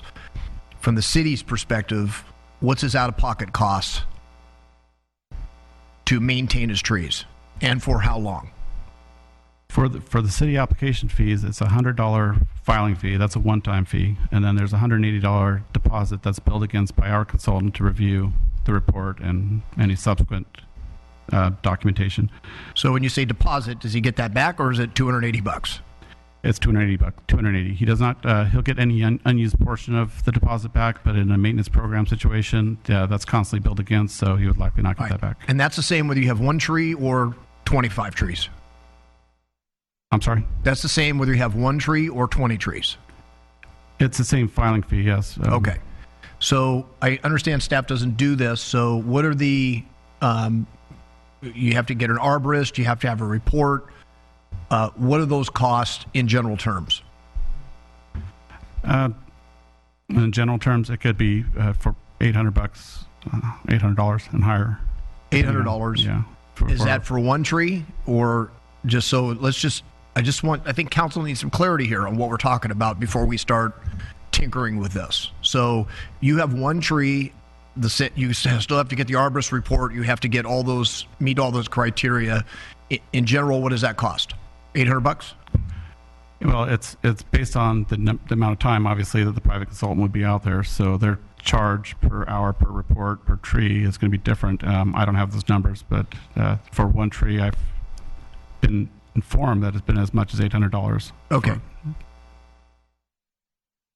So that's the money that you would spend, even if you had one tree. It was, $800. That these guys are obviously pretty expensive. Yeah, the example I'm referring to is for a large pruning project. But, Right. And we don't know how large this gentleman's trees are either. Correct. Okay. Right. So, do we have a sense? You said it's the amount of time that the tree consultant is out there. So, how much time does it take per tree? Given I don't know if there's an average size tree, but I mean, staff's got to help us out here a little bit. I wouldn't know the exact time that's spent on each tree. They have evaluation form that they complete, which requires taking certain compass points on this to determine the size of the tree and evaluate the work that's going to be performed to the tree. And that's the form the city requires before you let you do any maintenance. That's part of a typical evaluation form. All right. Does staff has any experience where, is it literally per tree? For example, at $800 per tree, it's $16,000 if he's charged the same amount for 20 trees. Are we talking about that? Is that an accurate assessment? I'm having a hard time buying that that's the case. I would say that's not an accurate assessment. I think it would go down based on the amount of time the consultant spending out there. He's not making separate trips to go out there and evaluate each tree. He's doing it all at once. So he's visiting the site and looking at each tree individually. Okay, can a consultant look at, say, for example, you have trees of similar size, about the same height, about the same trunk size? Do you require that the consultant literally lay a tape or do whatever they do on each tree, or can the consultant look at, okay, this gentleman has 7 trees that are approximately the same size, so here's the report for those 7? Yeah, we would be able to work with a more efficient report, and I think it's really important to note that if they have 20 trees on their property, they're probably, at least many of them, in locations where they're really not going to need any maintenance at all, or very rare maintenance and of a very minor type that could be over a period of many, many years. And the consultant report would establish the baselines, establish the allowable pruning for each of the trees, and over time it would be a relatively low cost. All right. Just as a comment, was there any other questions, Mr. Mayor? Any other questions? So I'll make a comment, and then I'm going to make a motion. Councilmember Fox, I think I can help with the question that you've posed regarding cost. So because I have used registered consulting arborists in the past to look at city oak trees. And $16,000 is not a realistic number. When they come out and do a job, they can group the trees together and do a one-time evaluation of all the trees at one time. And their costs will go up considering how many trees they're doing, but it would be very rare for a one-time evaluation to be more than $2,500. For 20 trees. I just can't see it. They're going to lower their costs based on the number that they're doing. It's just like the greater the quantity, the lower the cost. All right, and again, I'm making an assumption, just, anecdotally, my knowledge of the city, but it sounds to me that 20 oak trees is a lot of oak trees on one parcel of property.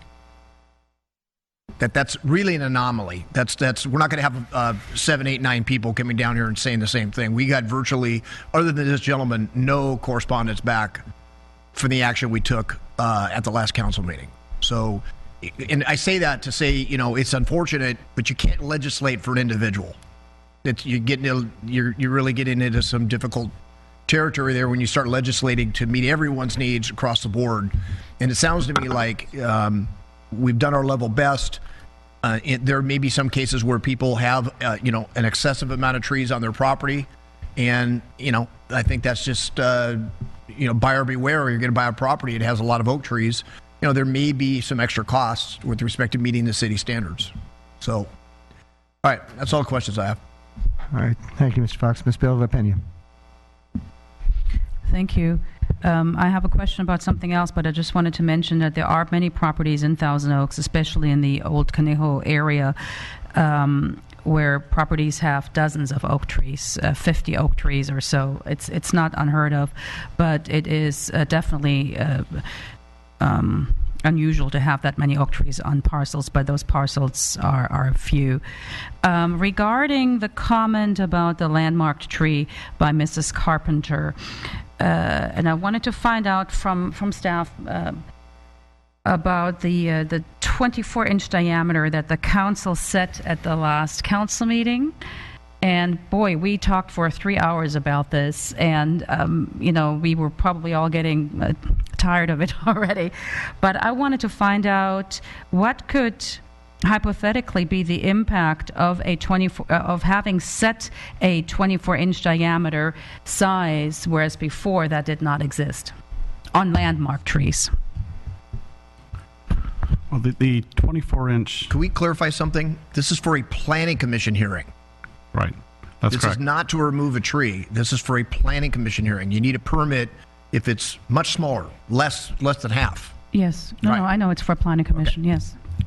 Yeah, and that's exactly the key point, really. The 24-inch diameter threshold would apply to both the oak tree and the California sycamore landmark trees.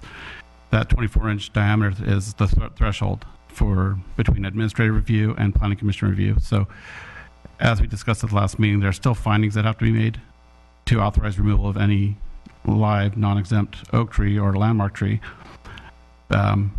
The difference would be whether or not the planning commission reviews that request or if it's performed by staff. So that's what the 24-inch diameter is really referring to. It's a procedural threshold. And the thing about the tree committee, there used to exist, a tree committee used to exist, tree advisory board, I should say, used to exist way back when. And who should be in charge of designating or help to designate and point out or identify heritage trees in Thousand Oaks? Is that Mr. Wilson, or is this Mr. what's his name here, who wrote the report, Shamir? Who, if not a tree advisory committee or board, on whose shoulders would this responsibility fall? The way the code's written now, city council is responsible. Yes, but who acting helps? as a, Who helps to present to the city council which trees should be designated?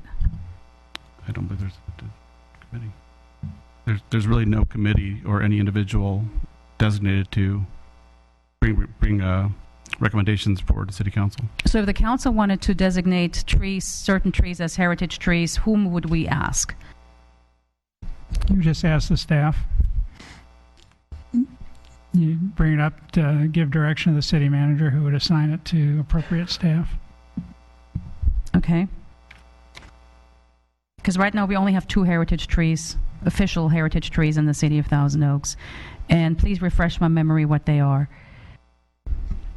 It's an olive tree, which is located at the Sprouts Market on Hillcrest, formerly Circuit City, and a California sycamore located at the Stagecoach.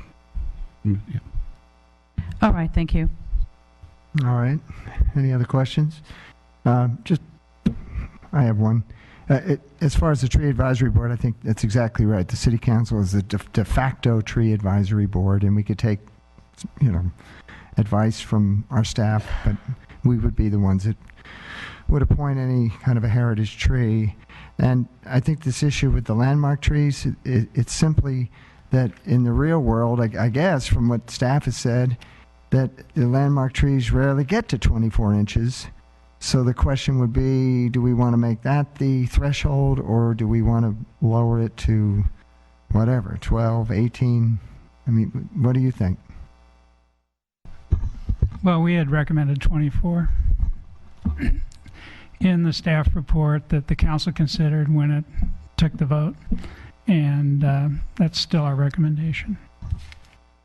But again, we're talking about a single tree, and whether that would require a planning commission hearing or an administrative right action. And the cost of a planning commission hearing is almost $3,000. So. All right. I thought I heard Mr. Kern say that the sycamores, for example, rarely get to 24 inches. No, it's not rarely at all. They do get to that size. They get much larger than that, actually. I was speaking relative to the oak trees. The sycamores generally don't get as large as the California or the coast live oak or the valley oak. They can, but they generally don't. All right. Very good. All right. Any other questions? Then, yes? What? I'll get to that. All righty. Then I am going to ask, well, first I'm going to close the public hearing, and then I'm going to ask for a motion. Mr. Fox. Thank you. I'm going to move the recommendation that the ordinance bid read in title only, further reading be waived, and if no objection introduced, and that is to the ordinance modifying the city's oak tree and landmark tree ordinance. And here would be my just brief comments. With respect to the 24 inches, that was for landmark trees. That staff recommendation, unanimous vote on the council just at our very last meeting. I just want to also point out to the council what we talked about earlier. You need a permit for 6-inch, 8-inch, 10-inch trees. And as I pointed out to the council last week, these permits, they do not come easy. You have to meet one of basically 4 conditions. And of those 4 conditions, there's only one that even gives any discretion to the staff whatsoever. The other 3 have everything to do with safety. So of the 4 conditions, only one allows for subjective judgment, and even that one has to meet certain criteria. So I think we struck not just a balance, we dramatically increased the protection of oak trees and landmark trees at our last meeting. There was a speaker that said we came close to where it used to be. That's just an incorrect statement. This ordinance is far stricter than what we had in the past because it requires not only a smaller tree, but triggers less trees for a planning commission hearing. So by any measurable standard, this is by far, and it may be hard for some to understand in the year 2015, but this is by far a stricter ordinance than what existed in this city back in 1964 or wherever. That's just where we're at today, and for good reason. We have history now, and we've been able to see some of the impacts of those things. So with respect to the landmark trees, they do have to meet conditions. Those conditions are very strict. They're very narrow. And again, really only one of the conditions provides discretion from staff. The other deal with safety and public safety, disease of the tree, those things. So as Ms. Bildapena points out, we spent 3 hours at the last meeting. On top of that, committee meetings, staff work. I think we've done a very good job of striking a balance. And then finally, I do want to say, I'm not sure about the other council members, but I didn't get any feedback from the business community or residents about the new ordinance, other than the one letter. I think nothing in the packet. So, that tells me at some level we got it right. Time will tell, but I think we're far stricter than we were. So I'll ask for a yes vote on this. All right. Thank you, Mr. Fox, for the assessment. Mr. Price.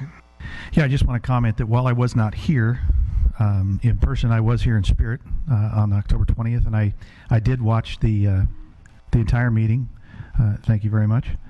From a supine position, and I thought that it was a very productive meeting. I listened to every bit of the discussion that took place amongst the council. I listened to every word that was spoken in terms of testimony from the public, and I think in the end, I would certainly have to agree with Mr. Fox there that this is much more strict than what existed previously, and I think that it answers the questions that so many people had, and I think we've certainly struck a balance there, and that's really what we have to do. So had I been here, I would have voted in favor of it, which would have made it a 5-0, but and I will certainly be supporting it this evening. Thank you. Thank you, Mr. Price. Ms. Bildapena. Yes, we get to weigh on this one more time. I have to say, overall, I was very pleased with the discussion we had at the last council meeting regarding this tree ordinance. And I have to say, I did read CODA's letter with Mr. Prescott's response to one of the points you brought up, namely the penalties. And I do appreciate the fact, and I have to say a big thank you to CODA for being a watchdog, basically, not only for the trees, but city government probably, and I appreciate your input. And regarding the landmark trees, the 12 inches, I do appreciate that. That in a perfect world, perhaps 12 inches would be the right size, but I have to say that with the ordinance that we came up, that what is in place or what will be in place after the second reading is something that truly does protect our oak trees and the landmark trees, and it is something that the city of Thousand Oaks can be proud of. Regarding the tree advisory board, you know what, I'm going to see if hopefully with the help of the council too, 2 heritage trees may not be enough in Thousand Oaks. Perhaps it's time to look at some other heritage trees, and we have wonderful staff who is quite capable, or which is capable of identifying trees, and perhaps there is some cooperation down the road in the future, and we should not discard any expertise that CODA can offer. And I appreciate your offer of help and assistance to identifying heritage trees. I personally would love to take you up on that, but again, we'll see what the rest of the council does further down the road. But for now, this is a wonderful step in the right direction, and I'm just pleased overall to have this ordinance. Thank you. And I will vote yes. Mr. McCoy. I was also very happy with last meeting's results, and I was thinking the quote, "Nation grows great when its citizens plant trees of whose shade they will never know." And just driving around the community and seeing some of these just beautiful oak trees, just so thankful for this community to protect its trees, and I'm going to be voting yes. I'm thankful for it. Thank you, Mr. McCoy. There's no question that this ordinance is far stricter than what we had before. I mean, any 24-inch tree or greater has to go to the Planning Commission. That's new. And we did away with the onerous owner-planted exemption, which caused quite some consternation over the years, so that's gone as well. So, and to Mr. Huffman, I'll say this to you, sir. It may be small solace, but I appreciate the fact that you're playing by the rules, that you're conscientious, you value those trees, and you want to do it the right way. Not everybody in town does that. In fact, that's one of the reasons we've lowered the fee to $100 to encourage people to step forward and play by the rules. There's been some unfortunate incidents in town where people have not, and the damage done to the trees was pretty much irretrievable. So again, sir, thank you for playing by the rules, and I will direct city staff to work with you to make this process as easy as possible for you. You'll do that, won't you, city staff? All right, good. I thought so. All right, very good. All right, we have a motion on the floor. Let's vote, please.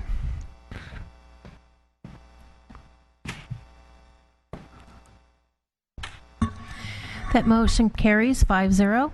And your ordinance title. Oh, yes, please. And it's a long one.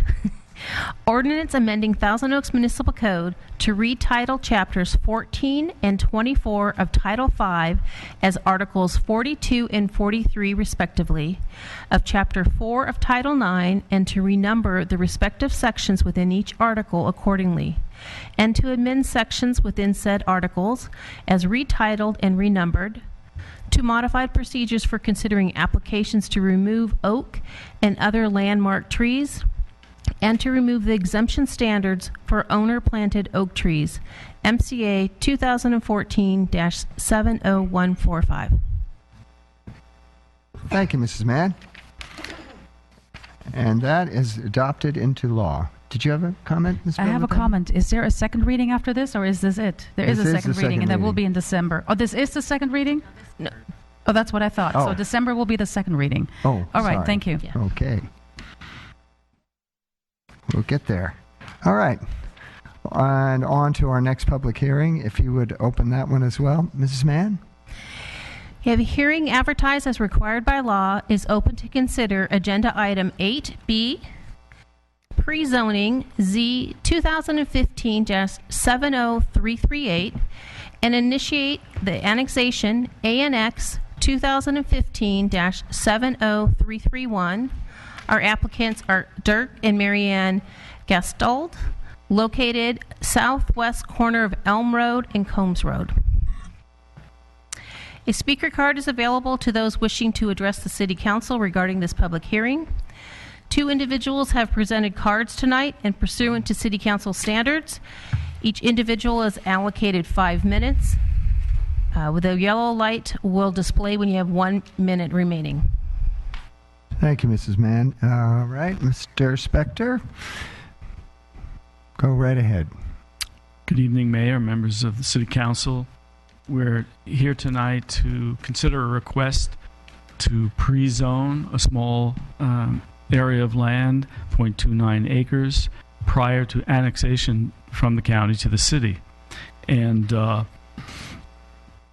the part of the request is to process an application with the local agency formation commission to annex to the city of Thousand Oaks and detach from certain special districts that are related to county land.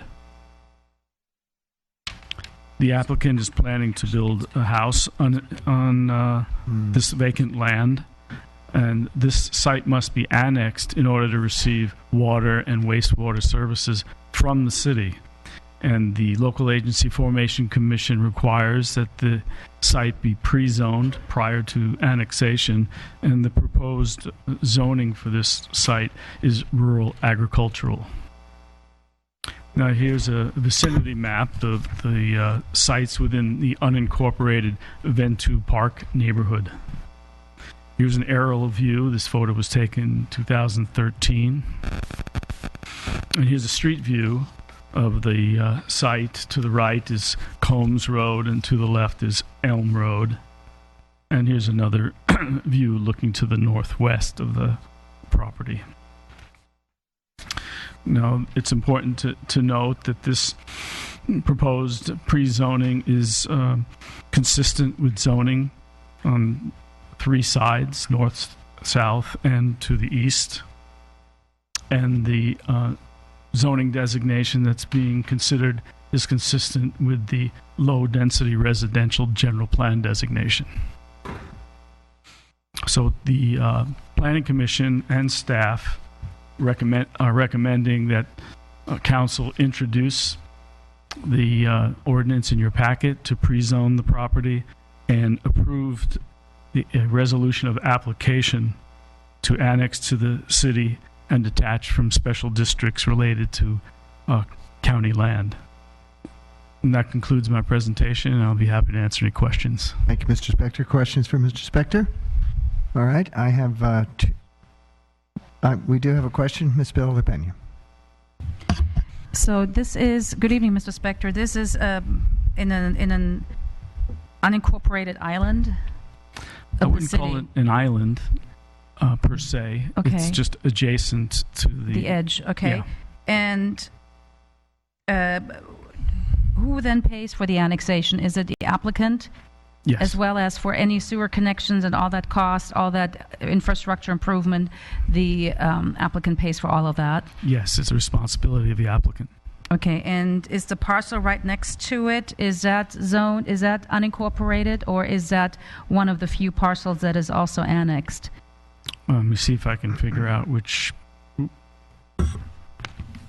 parcel you're talking about. The patchwork, yeah. To the north? Or? Yeah. Yeah, to the north, it is. It shows there the RA zoning there that's not shaded. Yes. That's city. And to the shaded areas are county. Okay. I was just wondering whether an annexation can have a domino effect on some of these neighboring properties.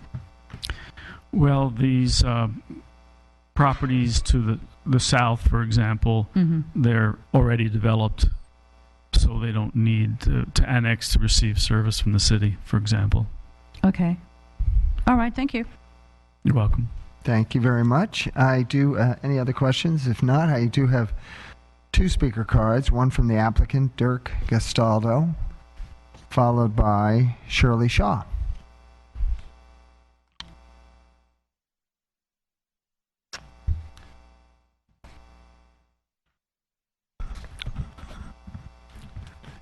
Evening, Mr. Gastaldo.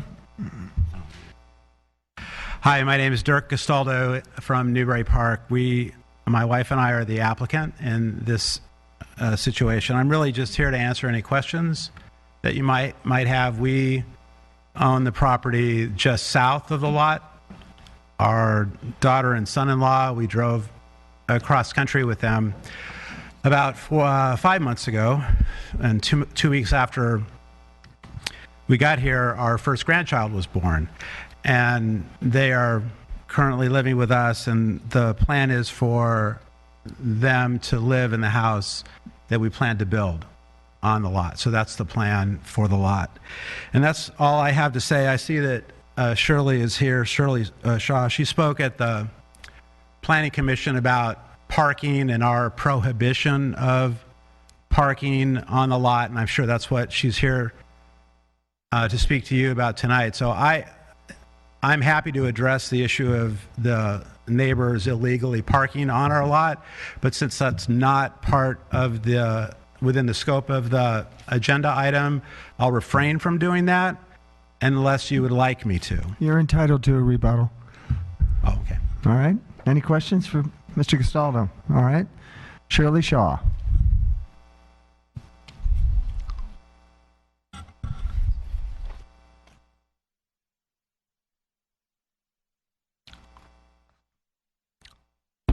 Hello, I'm Shirley Shaw, and I have lived on the property across the street in the unincorporated area for the past 17 years. And Dirk, you're right, I'm here to talk about the parking. Not so much, though, about the parking, but the dangerous situation that it's created for many residents there. What's happened is... and why we're concerned now is because when it becomes property of Thousand Oaks, we're concerned of what's going to happen with the decision that was made between Lauren Development and the county. What happened was, I don't know how to turn that on. Oh. It'll be turned on for you. Perfect. So what happened was, it's a dirt lot that's been that for a long time, and congratulations on the grandchild arriving. We're happy to see our families grow in the community. But what does concern us is the last time we had development there, Lauren Development was the developer, and they were also concerned about being able to get both the construction equipment through, but more importantly, to accommodate the neighborhood with fire trucks and emergency equipment. And not so importantly, but certainly handy, to be able to get the trash trucks as well as the little school bus that comes to pick up a child in the neighborhood. What's happened, well, what Lauren did with help from the county, and I don't understand how they came to the decision, but they had decided that this area that you see underneath the power lines should be pushed back, so they moved the fence back to accommodate off-street parking. Now, when they did that, we actually didn't really want to move some of the visitors to the off-street, but everybody did that to accommodate the best interest. Well, and you can see that the woman who owned the property, 16 years ago, had posted that as a non-parking area around her gate. And everybody respected that. Well, what's happened since then is that Dirk has posted these signs. And not only does it prohibit parking in the dirt, but also on the street. Now, that had 2 consequences. The worst of the consequences is, and it's not me or even my immediate neighbor, we have a driveway. We're happy to park there. But there are many, many people in the Midbury area that don't have adequate parking, and so they've come to park pretty much wherever they choose to, which has caused a lot of difficulty for the trash truck, and we're really concerned what's going to happen when someone needs emergency services to come to them. As it sits, half of the time, they couldn't be accommodated from a fire truck, even an ambulance, because the small, like I said, the very small, short school bus can't even get up the road partway. What has happened, so some of the people have chosen to park where it's unsafe, and other people have chosen to still park where they've been parking for the past 17 years.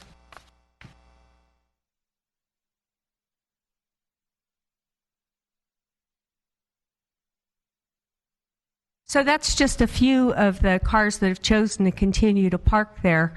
Now, the reason I bring that up is because we feel that because people have been openly parking there anyhow, it fits the bill for easement by prescription.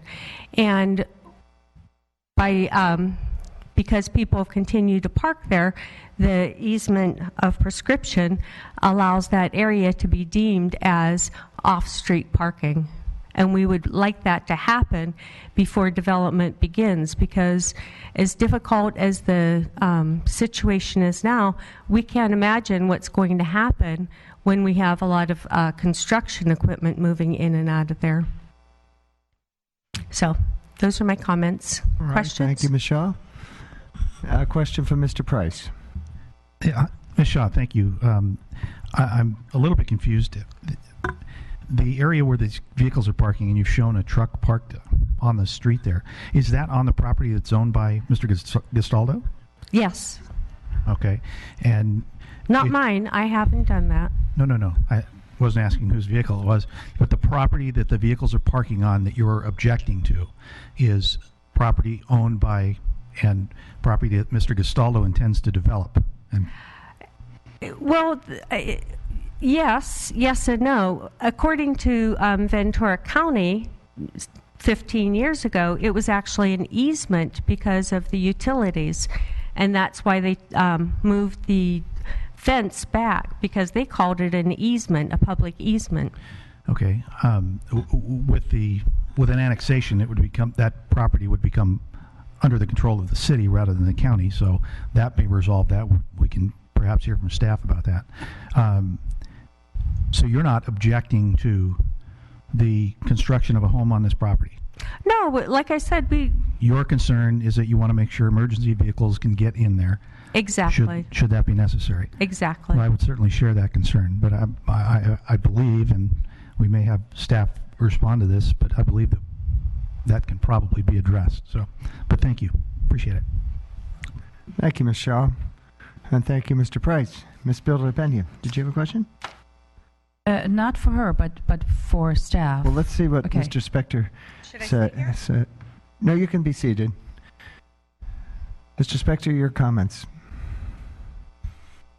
Well, the issues related to parking in the easement or outside of the easement will remain the same whether this property was developed in the county or in the city.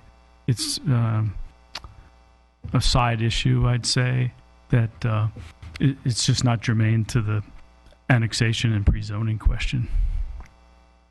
All right. Ms. Bilder-Pena? Well, the question I had is, if we annex this particular parcel, it comes under the jurisdiction of the city of Thousand Oaks, and we have to adhere to certain rules and regulations which dictate the width of the street, and it has to be vetted by the fire department. So is that something then that will be taken care of? Because, I mean, obviously the owner is going to have to follow and make sidewalks available, make room available so that vehicles will continue to be able to park Yes, in definitely. a public street. So, I mean, that is, I know we are talking about annexation, but under that same purview, we have to look at what impact that will have on emergency ingress and egress. Well, the rules pertaining to the original map that designated the right-of-way for that easement are they'd still be enforced by the city. So I'm not sure it'll the situation that has been experienced would change.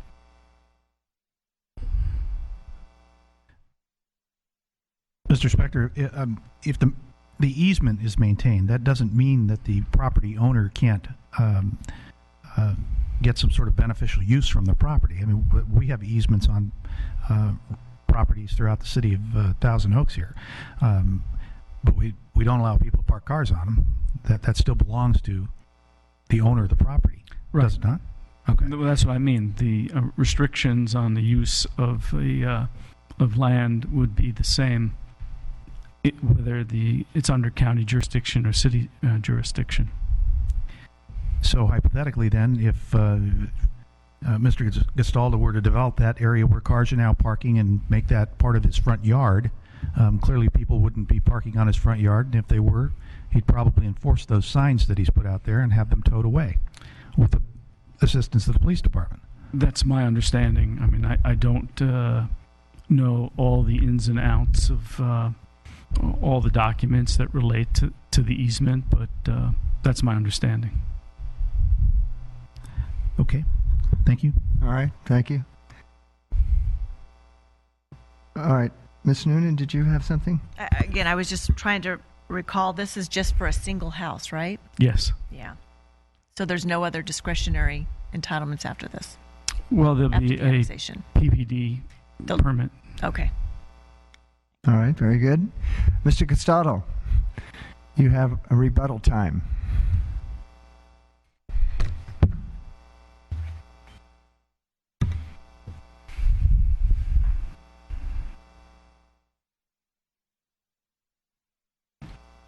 Thank you, Dirk Castaldo, Newbury Park.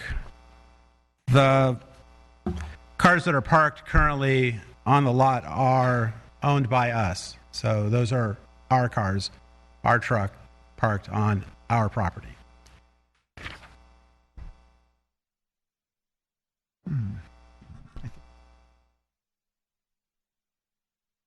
Not sure how much you can see of that. This is a copy of just the lot, the 1924 tract map of the Ventura Park Club and Cabin site, showing the subject property, our lot, and then Shirley's lot across the street.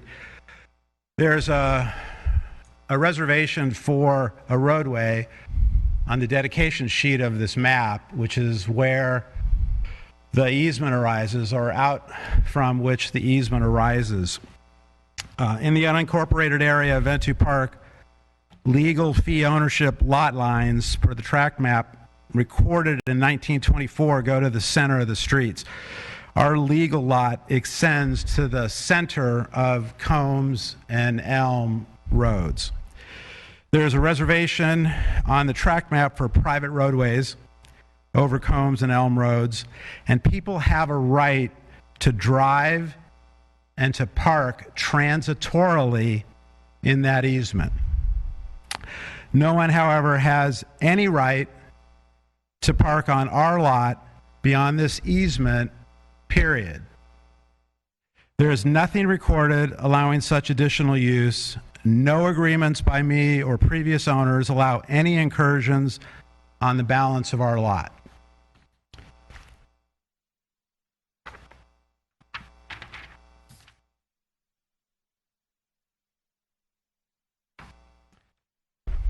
This is a Google Earth view of the lot, color-coded. The streets, the paved streets that you see there represent the easement, the reservation for roadways from the 1924 tract map. The yellow lines represent the dirt area between the end of that pavement, the end of the easement, and our fence. Where we currently park our cars.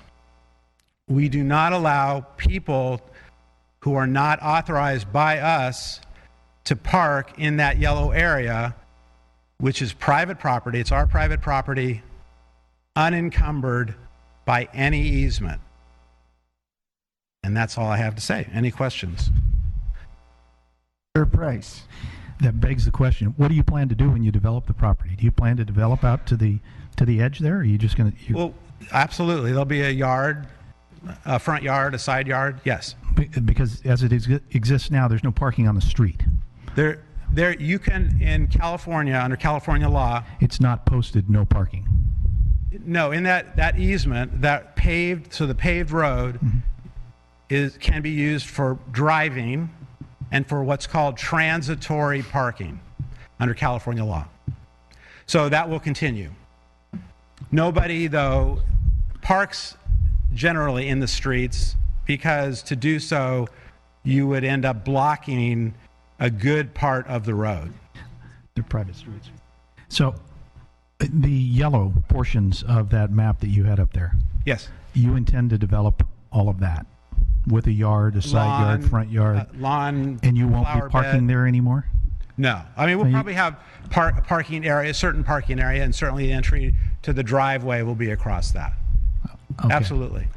Because, I mean, you understand our questions with the city's being asked to annex this or consider annexation of this property, and we want to make sure that we're annexing a piece that is going to fit in well with the surrounding neighborhood. Yes. Have you been in the surrounding area? I absolutely have. Okay.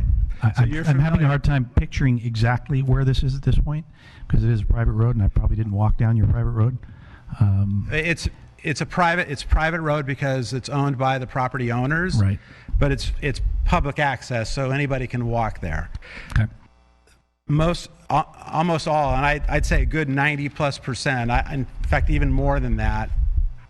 People do not end up parking on the street. Shirley's house, for instance, people don't park on the street there unless she has a friend over for a short period of time. They'll park on the pavement. But generally, people don't do that. If you look down Elm, which is the street we live on, nobody parks on the pavement. Yeah, they're always parking off of the pavement. I'm completely aware of the parking and the narrow streets issue over there. I live very close to there. Walk from my home over into your neighborhood. Really, really big hills. So I thank you for that. Okay. Yes, Ms. Bilderlepena would like to speak with Ms. Noonan. I thought this project was going to be a slam dunk. You know, we approved the annexation. Mr. Fox, I'm sure, was hoping for that. But I'm just wondering if, I mean, there are problems with ingress and egress, especially for emergency vehicles. How will those problems be resolved in that area with annexation? It's my understanding that the applicant will be coming back for a PPD permit. So there's an entitlement application that the property owner is going to have to process through the city. So at that time, I imagine staff's going to be looking at the ingress and the egress and access issues at that point. I'm looking at it on Google Maps right now, and I can see actually cars are parked right in the front. As indicated. But at that point, that's when staff, it's my understanding, would be looking at those issues. Is that correct, Mr. Spector? Yes, fire department and public works. Yeah, exactly. It's not just a building permit. He actually has to go through the entitlement process. Okay, so as long as the applicant, Mr. Gastaldo, you're aware of that there will be other hurdles that you will have to jump? Yes. Okay, hurdles you may not like. So, okay. Understood. Then if you're cognizant of those obstacles, then all right. Thank you so much. Thanks. All right. Thank you, Mr. Castaldo. Any further discussion? If not, I'm going to close the public hearing. Look for a motion. Mr. Price. Yes, I'm going to move staff's recommendation 1 and 2. All right. Motion on the floor. Vote, please.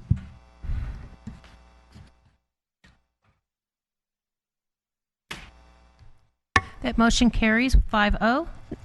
Thank you. Your ordinance title.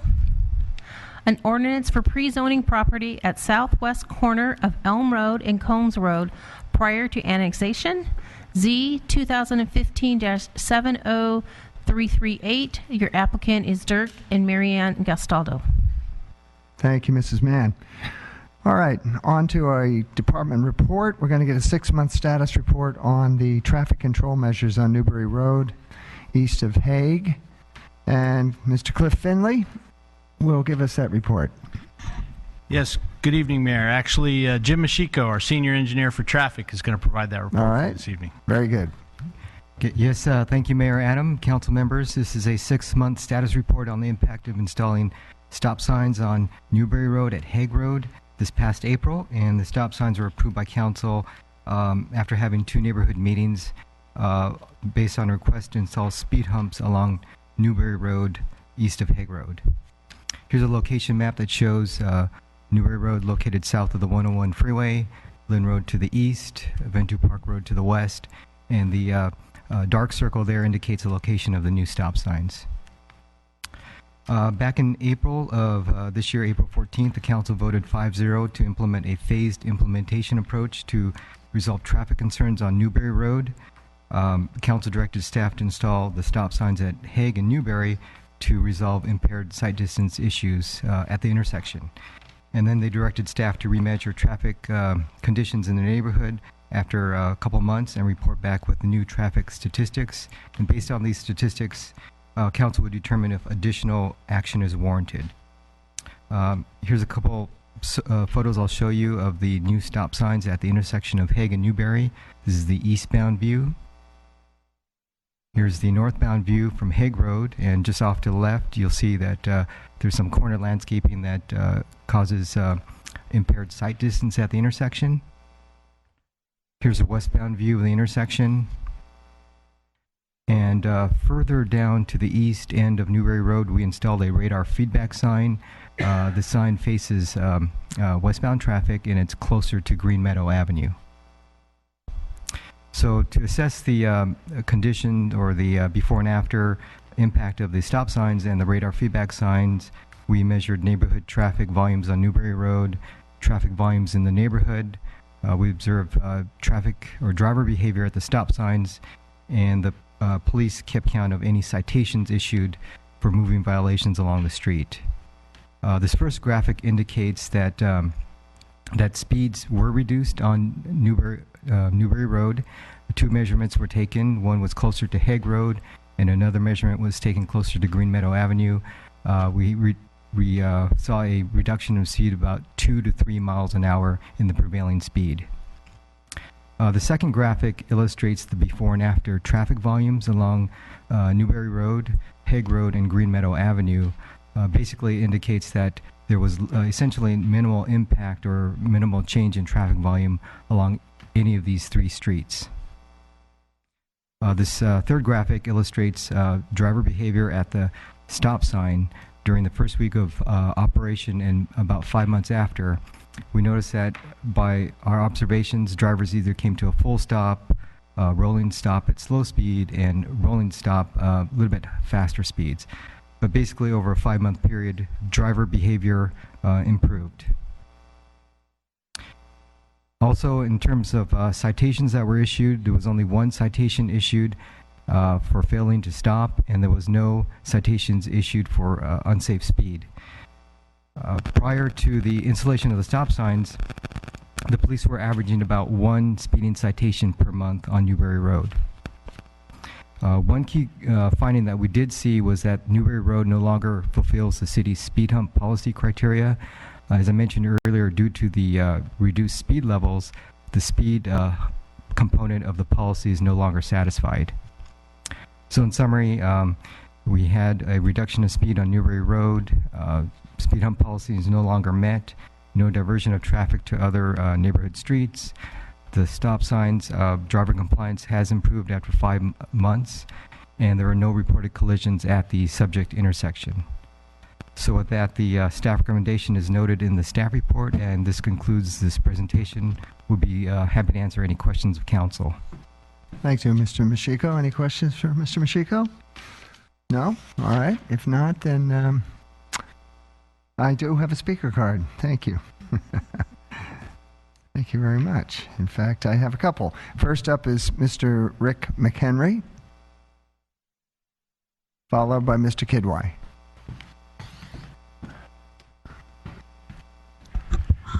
Good evening, Mayor, council members.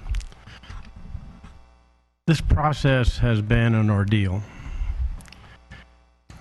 last council member meeting, they approved the speed humps and the stop signs. And a lot of people objected to it.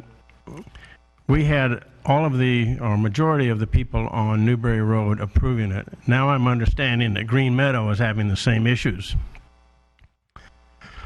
It hasn't come to an end. The people are not stopping. They're not slowing down.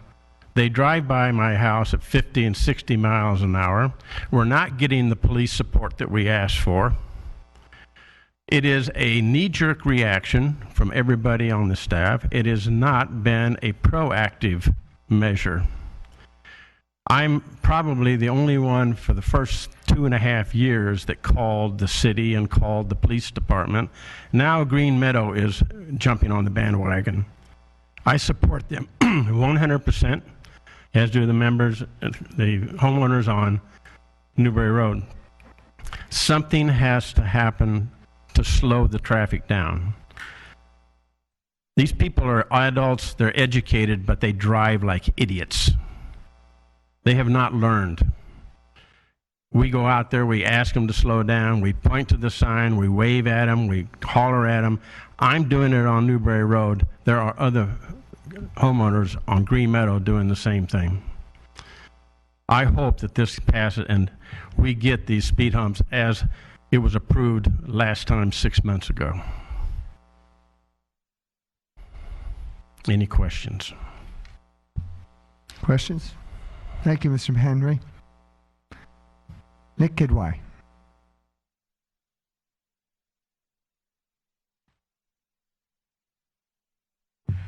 Nick Kidwai, resident of Newberry Park, Director, Concerned Citizens, Thousand Oaks. Honorable Mayor, everything in this chamber seems to be so politically motivated. I had presented a problem in my neighborhood exiting Hillcrest, and it was met by complete silence instead of having help being provided to my neighborhood. This sign issue has not been handled well by staff, as you can see with the 2 letters in your green packet.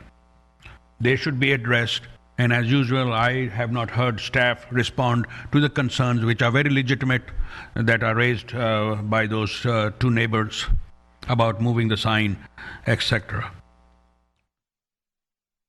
I would also like to add again, I hope you will permit me to say it because it is relevant, that the city's traffic commission should really be abolished. You folks are looking for work. I mean, we had a meeting canceled last time. Next meeting is being canceled. Meetings are so short, and I don't know of any other city that has a traffic commission. And there is enough time. I mean, only 2 people are speaking on this issue.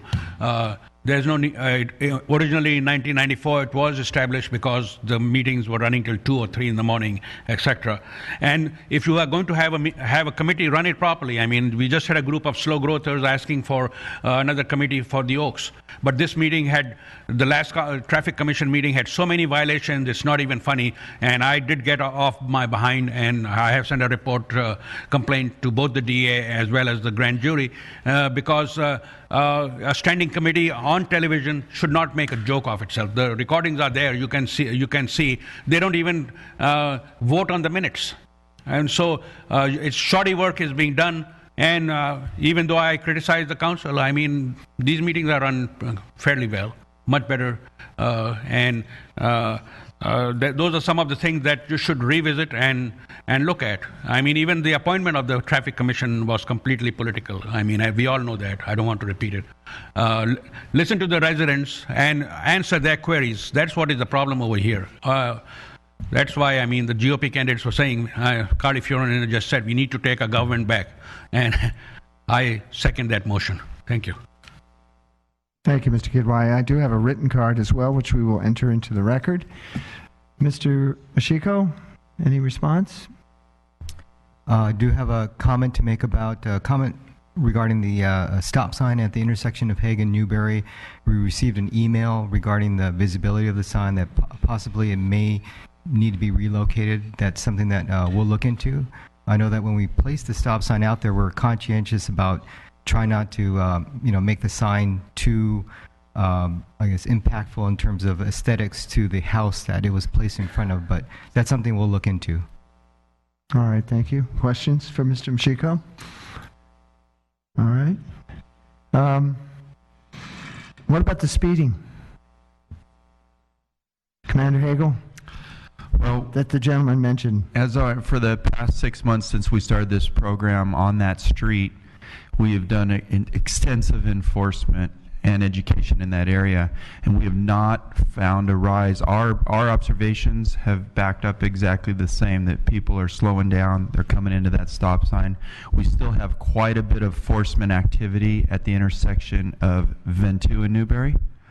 Plenty of citations being issued right there over the last 6 months, and lots of citations issued at Green Meadow and Lynn on the two ends right there. And the officers are using the same streets going back and forth, working that area extensively. The citations most commonly in the area are for other infractions, not necessarily speed or stop sign, everything from unregistered cars to license plate lights out, all kinds of different infractions. So we have not seen any statistical increase with the officers who have been really patrolling it aggressively in there. All right, good. So your experience agrees with the staff report that the speeds are coming down? Absolutely. All right, thank you. Questions? All right, I'm going to ask for a motion. Mr. Price, if you please. Well, no, actually, I'm sorry. I had a question. Oh, You go looked ahead, right sir. at me and asked if I had questions. I do have some questions of Mr. Machiko. The most recent data, speed data that was taken, we still have that available? Yes, we do. The data was recorded in early or mid-September of this year. And I know that over the course of the past many months, I've seen speed feedback radar trailers out there. Do we have the data from those as well? Those are my radar trailers out there for information. There's no recording data inside of those. The one I have out there does not have a recording data in it. We do have that technology, though, correct? Correct. Yes. Okay. Look, I live in that neighborhood, or somewhat close to it. I use those streets all the time. I know that we had a city crew that just recently replaced some sidewalks out there. There was a comment made back at that time that we should ask the city crew because people were speeding by there as the city crew was working, and that they were nearly being run over and they were diving out of the streets. And the city crew was consulted, and nobody saw any such behavior. They remarked that people were stopping at the stop sign. I have never seen anybody drive 60 miles an hour down that street. That's not to say that it doesn't happen. I'm sure that from time to time somebody goes much faster than they should. But the data that we have collected over the past, and I think we've been doing this for almost a year, I don't think we've ever had anything that showed speeds as high as 50 or 60 miles an hour on that street. Have we, Mr. Machiko, that you're aware of? I believe, yeah, our data collection dates back maybe 2 years, but I don't recall seeing speeds that high. And the data that we collected most recently showed that speeds have been reduced down to, what was it, 31 miles an hour? About 31, 32 miles an hour. Okay. Typically for a residential street, you see it a little bit higher, maybe 34, 35 miles an hour. Yeah, maybe not the reduction we were looking for, but certainly a reduction. So I think that what we've done to this point, coupled with added or continued enforcement, I would like to see us have radar trailer out there that is capable of maintaining that data, recording that data, so that we can answer the question when it's asked. All right. Thank you. Thank you, Mr. Price. So, would you like to make a motion? No. Sure. Thank you. Very. Yeah, I guess I will. As I think is evident from my previous comments, the data that we've collected does not support what the speaker just intimated that is occurring out there. I am certainly sympathetic to those who live on that street. I know that from time to time there are people that go through there at a much faster speed than they should. The same thing happens on my street. But given that, it does not meet the warrants for these speed humps. And in addition, the speed humps were not previously approved. I've had communication with that resident prior and let him know that, no, what the council approved was the incremental approach, the stop signs first, and then after 6 months, an evaluation. So I am going to move staff's recommendation on this item. All right. Thank you, Mr. Price. Any comment to the motion? Vote, please.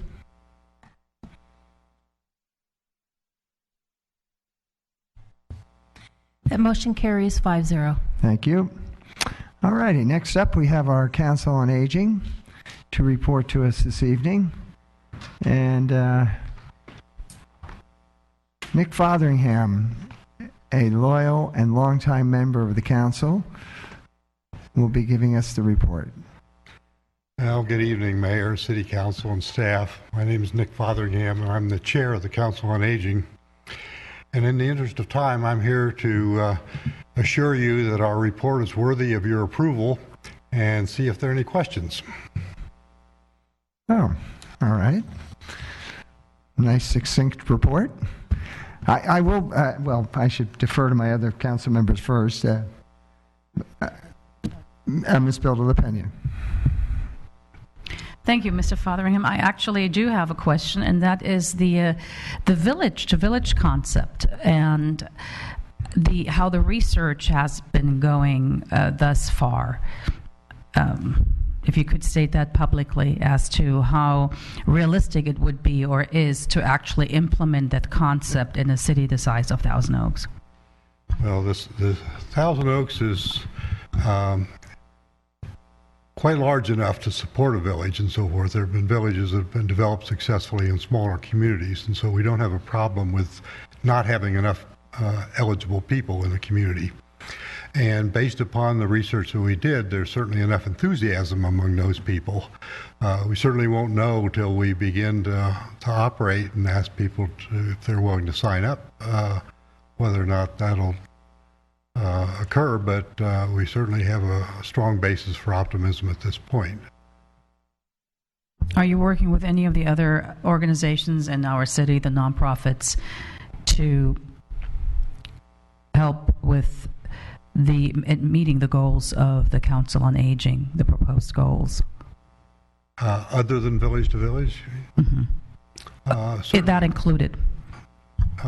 Certainly, we try to maintain liaisons with certainly the Global Center and Senior Concerns and a large number of the nonprofits in the area. We've supported the Canal Connections, as you know, through the years and so forth, that have maintained a resource inventory for seniors. Will you bring back then a report on the research that you have, the results of the research you have done on the village concept? Because it did get some press. Yeah, there and is. It sounds very attractive, but I am going to be honest, I'm concerned about how we're going to implement it. Mm-hmm. So, but if you can come back with some there is options. As an appendix to the implementation plan in the report and so forth, there is the final report of our feasibility study, which is the exploratory phase of the village to village, and we're now in a development phase. So we've really sort of completed the research, except for some of the how-to research, and that early exploratory phase reports available to you in the materials we've provided. So we'll keep you posted. Thank you, and as always, you are a very dynamic group, and I applaud all of the ideas, the creativity, and the goals that you set for our seniors in our community. And thank you also to Francine for helping you along with that. Thank you. Any All other right, questions? very good. Just this village-to-village concept, it's very exciting. I'm really, I'm glad you're undertaking that. I mean, aging in place to me is maybe the most desirable route for senior to go, and village to village can help that happen. And So, 92% of seniors agree with you. All right, very good. And thank you for the report and the brevity. All right, looking for a motion to receive the report. Mr. Price? You're the motion man tonight. Yeah, I'm happy to, and thank you all for your service to the community. And you've taken on even more work here. I read in the report where you're going to hold quarterly SAMP meetings for interested community members. So, it's not as if we haven't asked you to do enough. You're heaping more on yourselves. So, thank you very much. And with that, I would move that we accept the report. All right, motion on the floor. Vote, please.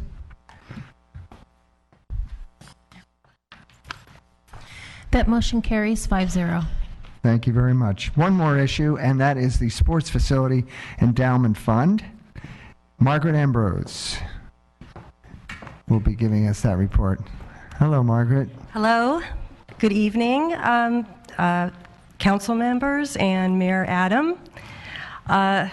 The committee met twice in October. We reviewed 11 grant applications, and our recommendations are contained in the report. I'm here if you have any questions. We'd ask that you endorse our recommendations. Any questions for Ms. Ambrose? Ms. Bilda La Pena? Hi. Hi. I was just wondering, the 2 meetings you had in October, was that the meeting with the new members? Yes. Okay, thank you. I know there was a delay at the beginning, but you did meet twice. Okay, Yes. Thank you. All right. Any others? The best sentence in here said, the committee felt scoring was unnecessary this year since grant requests did not exceed the $100,000 fund amount. So we had enough money. All right. Yes. May I get a motion, please? Mr. McCoy. I motion to accept the recommendation as written. All right. Very good. Thank you for your work, Ms. Ambrose. Can we have a vote, please?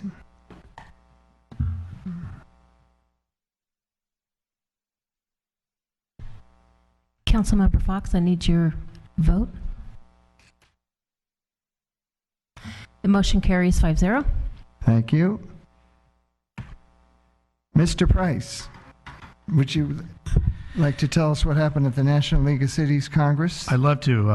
Let me begin by What saying... happens there in Nashville stays in Nashville? Is that where it was? What's... No, what was it? Not Nashville? what was not Nashville? I don't know. Nashville. Nashville. Okay. Nashville, yeah. No, I said national. Oh, the National League of Cities. There I'm you go. sorry. Okay.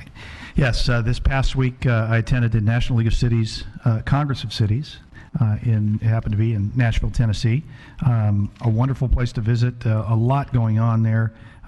Tremendous amount of redevelopment that has taken place there. Some very interesting placemaking opportunities in the town there, and I'm anxious to go back and see more of it. There was a good deal of business that took place while we were there as well. Part of the trip was to attend the Public Safety and Crime Prevention Committee meeting, where we had a number of resolutions. We continue to be strongly in favor of supporting a number of initiatives. And let me just go to my list here. Well, let me start with some presentations that we had. One from the Bureau of Alcohol, Tobacco, and Firearms.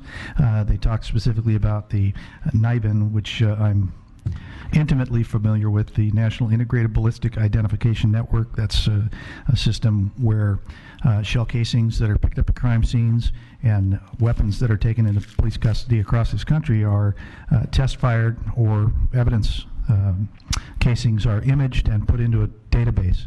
And should that gun ever be connected to a crime, the police get notified. And that is, in fact, how a number of older crimes, many of which are homicides, are solved. And it is a national network. So we had that. We had a presentation from FEMA on some of the programs that they're working on.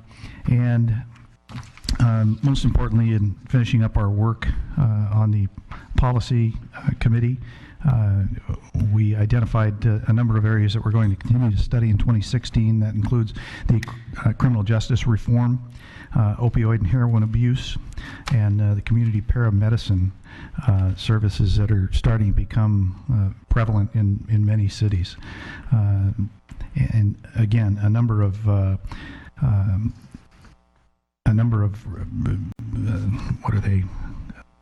A number of things that we renewed are in support of efforts to fight illegal guns, encouraging federal efforts and collaboration to protect against and respond to cyber threats, and in support of, and this was important, something that I gave a good deal of testimony on, in support of local law enforcement access to Department of Defense excess property program.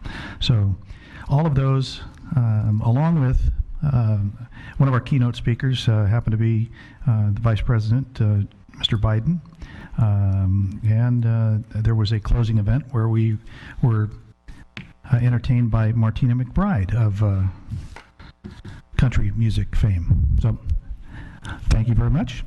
I'm done. Thank you, Mr. Price. Thank you for representing us. Mr. Mitnick, follow-up. Mr. Mayor, members of the council, no follow-up items. Some announcements for stuff coming up. So tomorrow is Veterans Day. We heard that made reference to earlier. So city offices will be closed. There will be a number of Veterans Day celebration opportunities for residents throughout the county. Here in the city of Thousand Oaks, tomorrow at 11 a.m., Canale Creek North, right off the 23 freeway, central part of the city.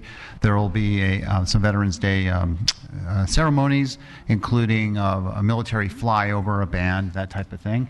And most of the day, right next door, further up on the 23 freeway at the Reagan Library, there'll be a series of events starting at 10 a.m. going all the way to 3 p.m.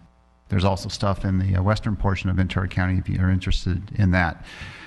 The next city council meeting will be on December 1st. During the day, you heard reference from a chamber rep earlier, the annual mayor's, the State of the City address by the mayor. That will be at California Lutheran University in the Gilbert Arena. That starts at 11:30-ish. And I'm sorry, I was distracted. December 1st. That night in these chambers, City Council, you will have your reorganization meeting. No other items on the agenda other than seat dedications and the reorganization of the council. Then the next regular meeting will be on December 15th. And for your information, at this time, we have one public hearing for certain that we know of, and that has to do with a monument sign that's proposed at the North Ranch Plaza Shopping Center, essentially at the corner there of Westlake Boulevard and Thousand Oaks Boulevard. Staff will also be doing an update on the forestry master plan. And right next door, the theater's director talked about stuff coming up. Just as a reminder, right next door, the Distinguished Speaker Series is going live and strong with John Cleese of Monty Python, Fawlty Towers fame. That's why attendance is a little bit low right now here. Thank you. All right, thank you, Mr. Mitnick. And Ms. Noonan, if you would announce our closed session, and then I do have a speaker card afterwards. All right. Thank you, Mayor Adam. We have 3 closed session matters tonight. The first 2 are public employee performance evaluations pursuant to Government Code Section 54957B1 for the city attorney and the city manager. And the third matter is conference with labor negotiators pursuant to Government Code Section 54957.6, city designated representatives, Mayor Al Adam and Human Resources Director Gary Rogers, with unrepresented employees, city manager, and city attorney. It is not likely I'll have anything to report. Thank you, Ms. Noonan. Mr. Kidwai.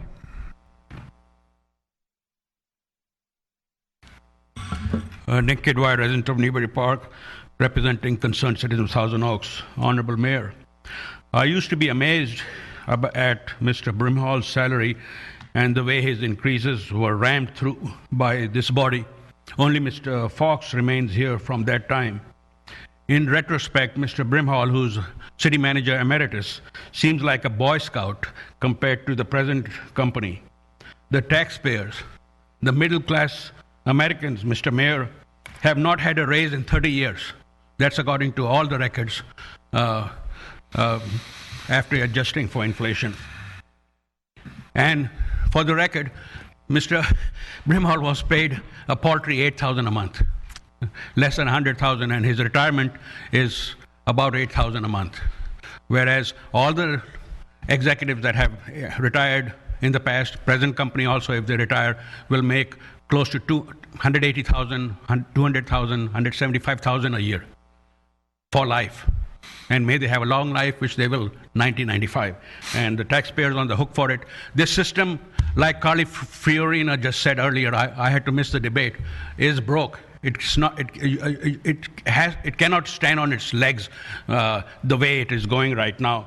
And it's also so abhorrent that on this day you ask for a raise, have a meeting to go for a raise, and in fact the agenda doesn't even talk about it. So I don't know. That has been one of the other horrible things that has happened in the last few years, is that this is put on the consent calendar and a report doesn't come out, and it's not spoken to or addressed properly. And let's look at the record. We had the Regal massacre, Oak Tree massacre. The city hall is not open like a regular business. Every other Friday it's closed. It's an inconvenience. It's a problem for contractors, for residents to get permits. And to top it off, this is basically an administrator's job.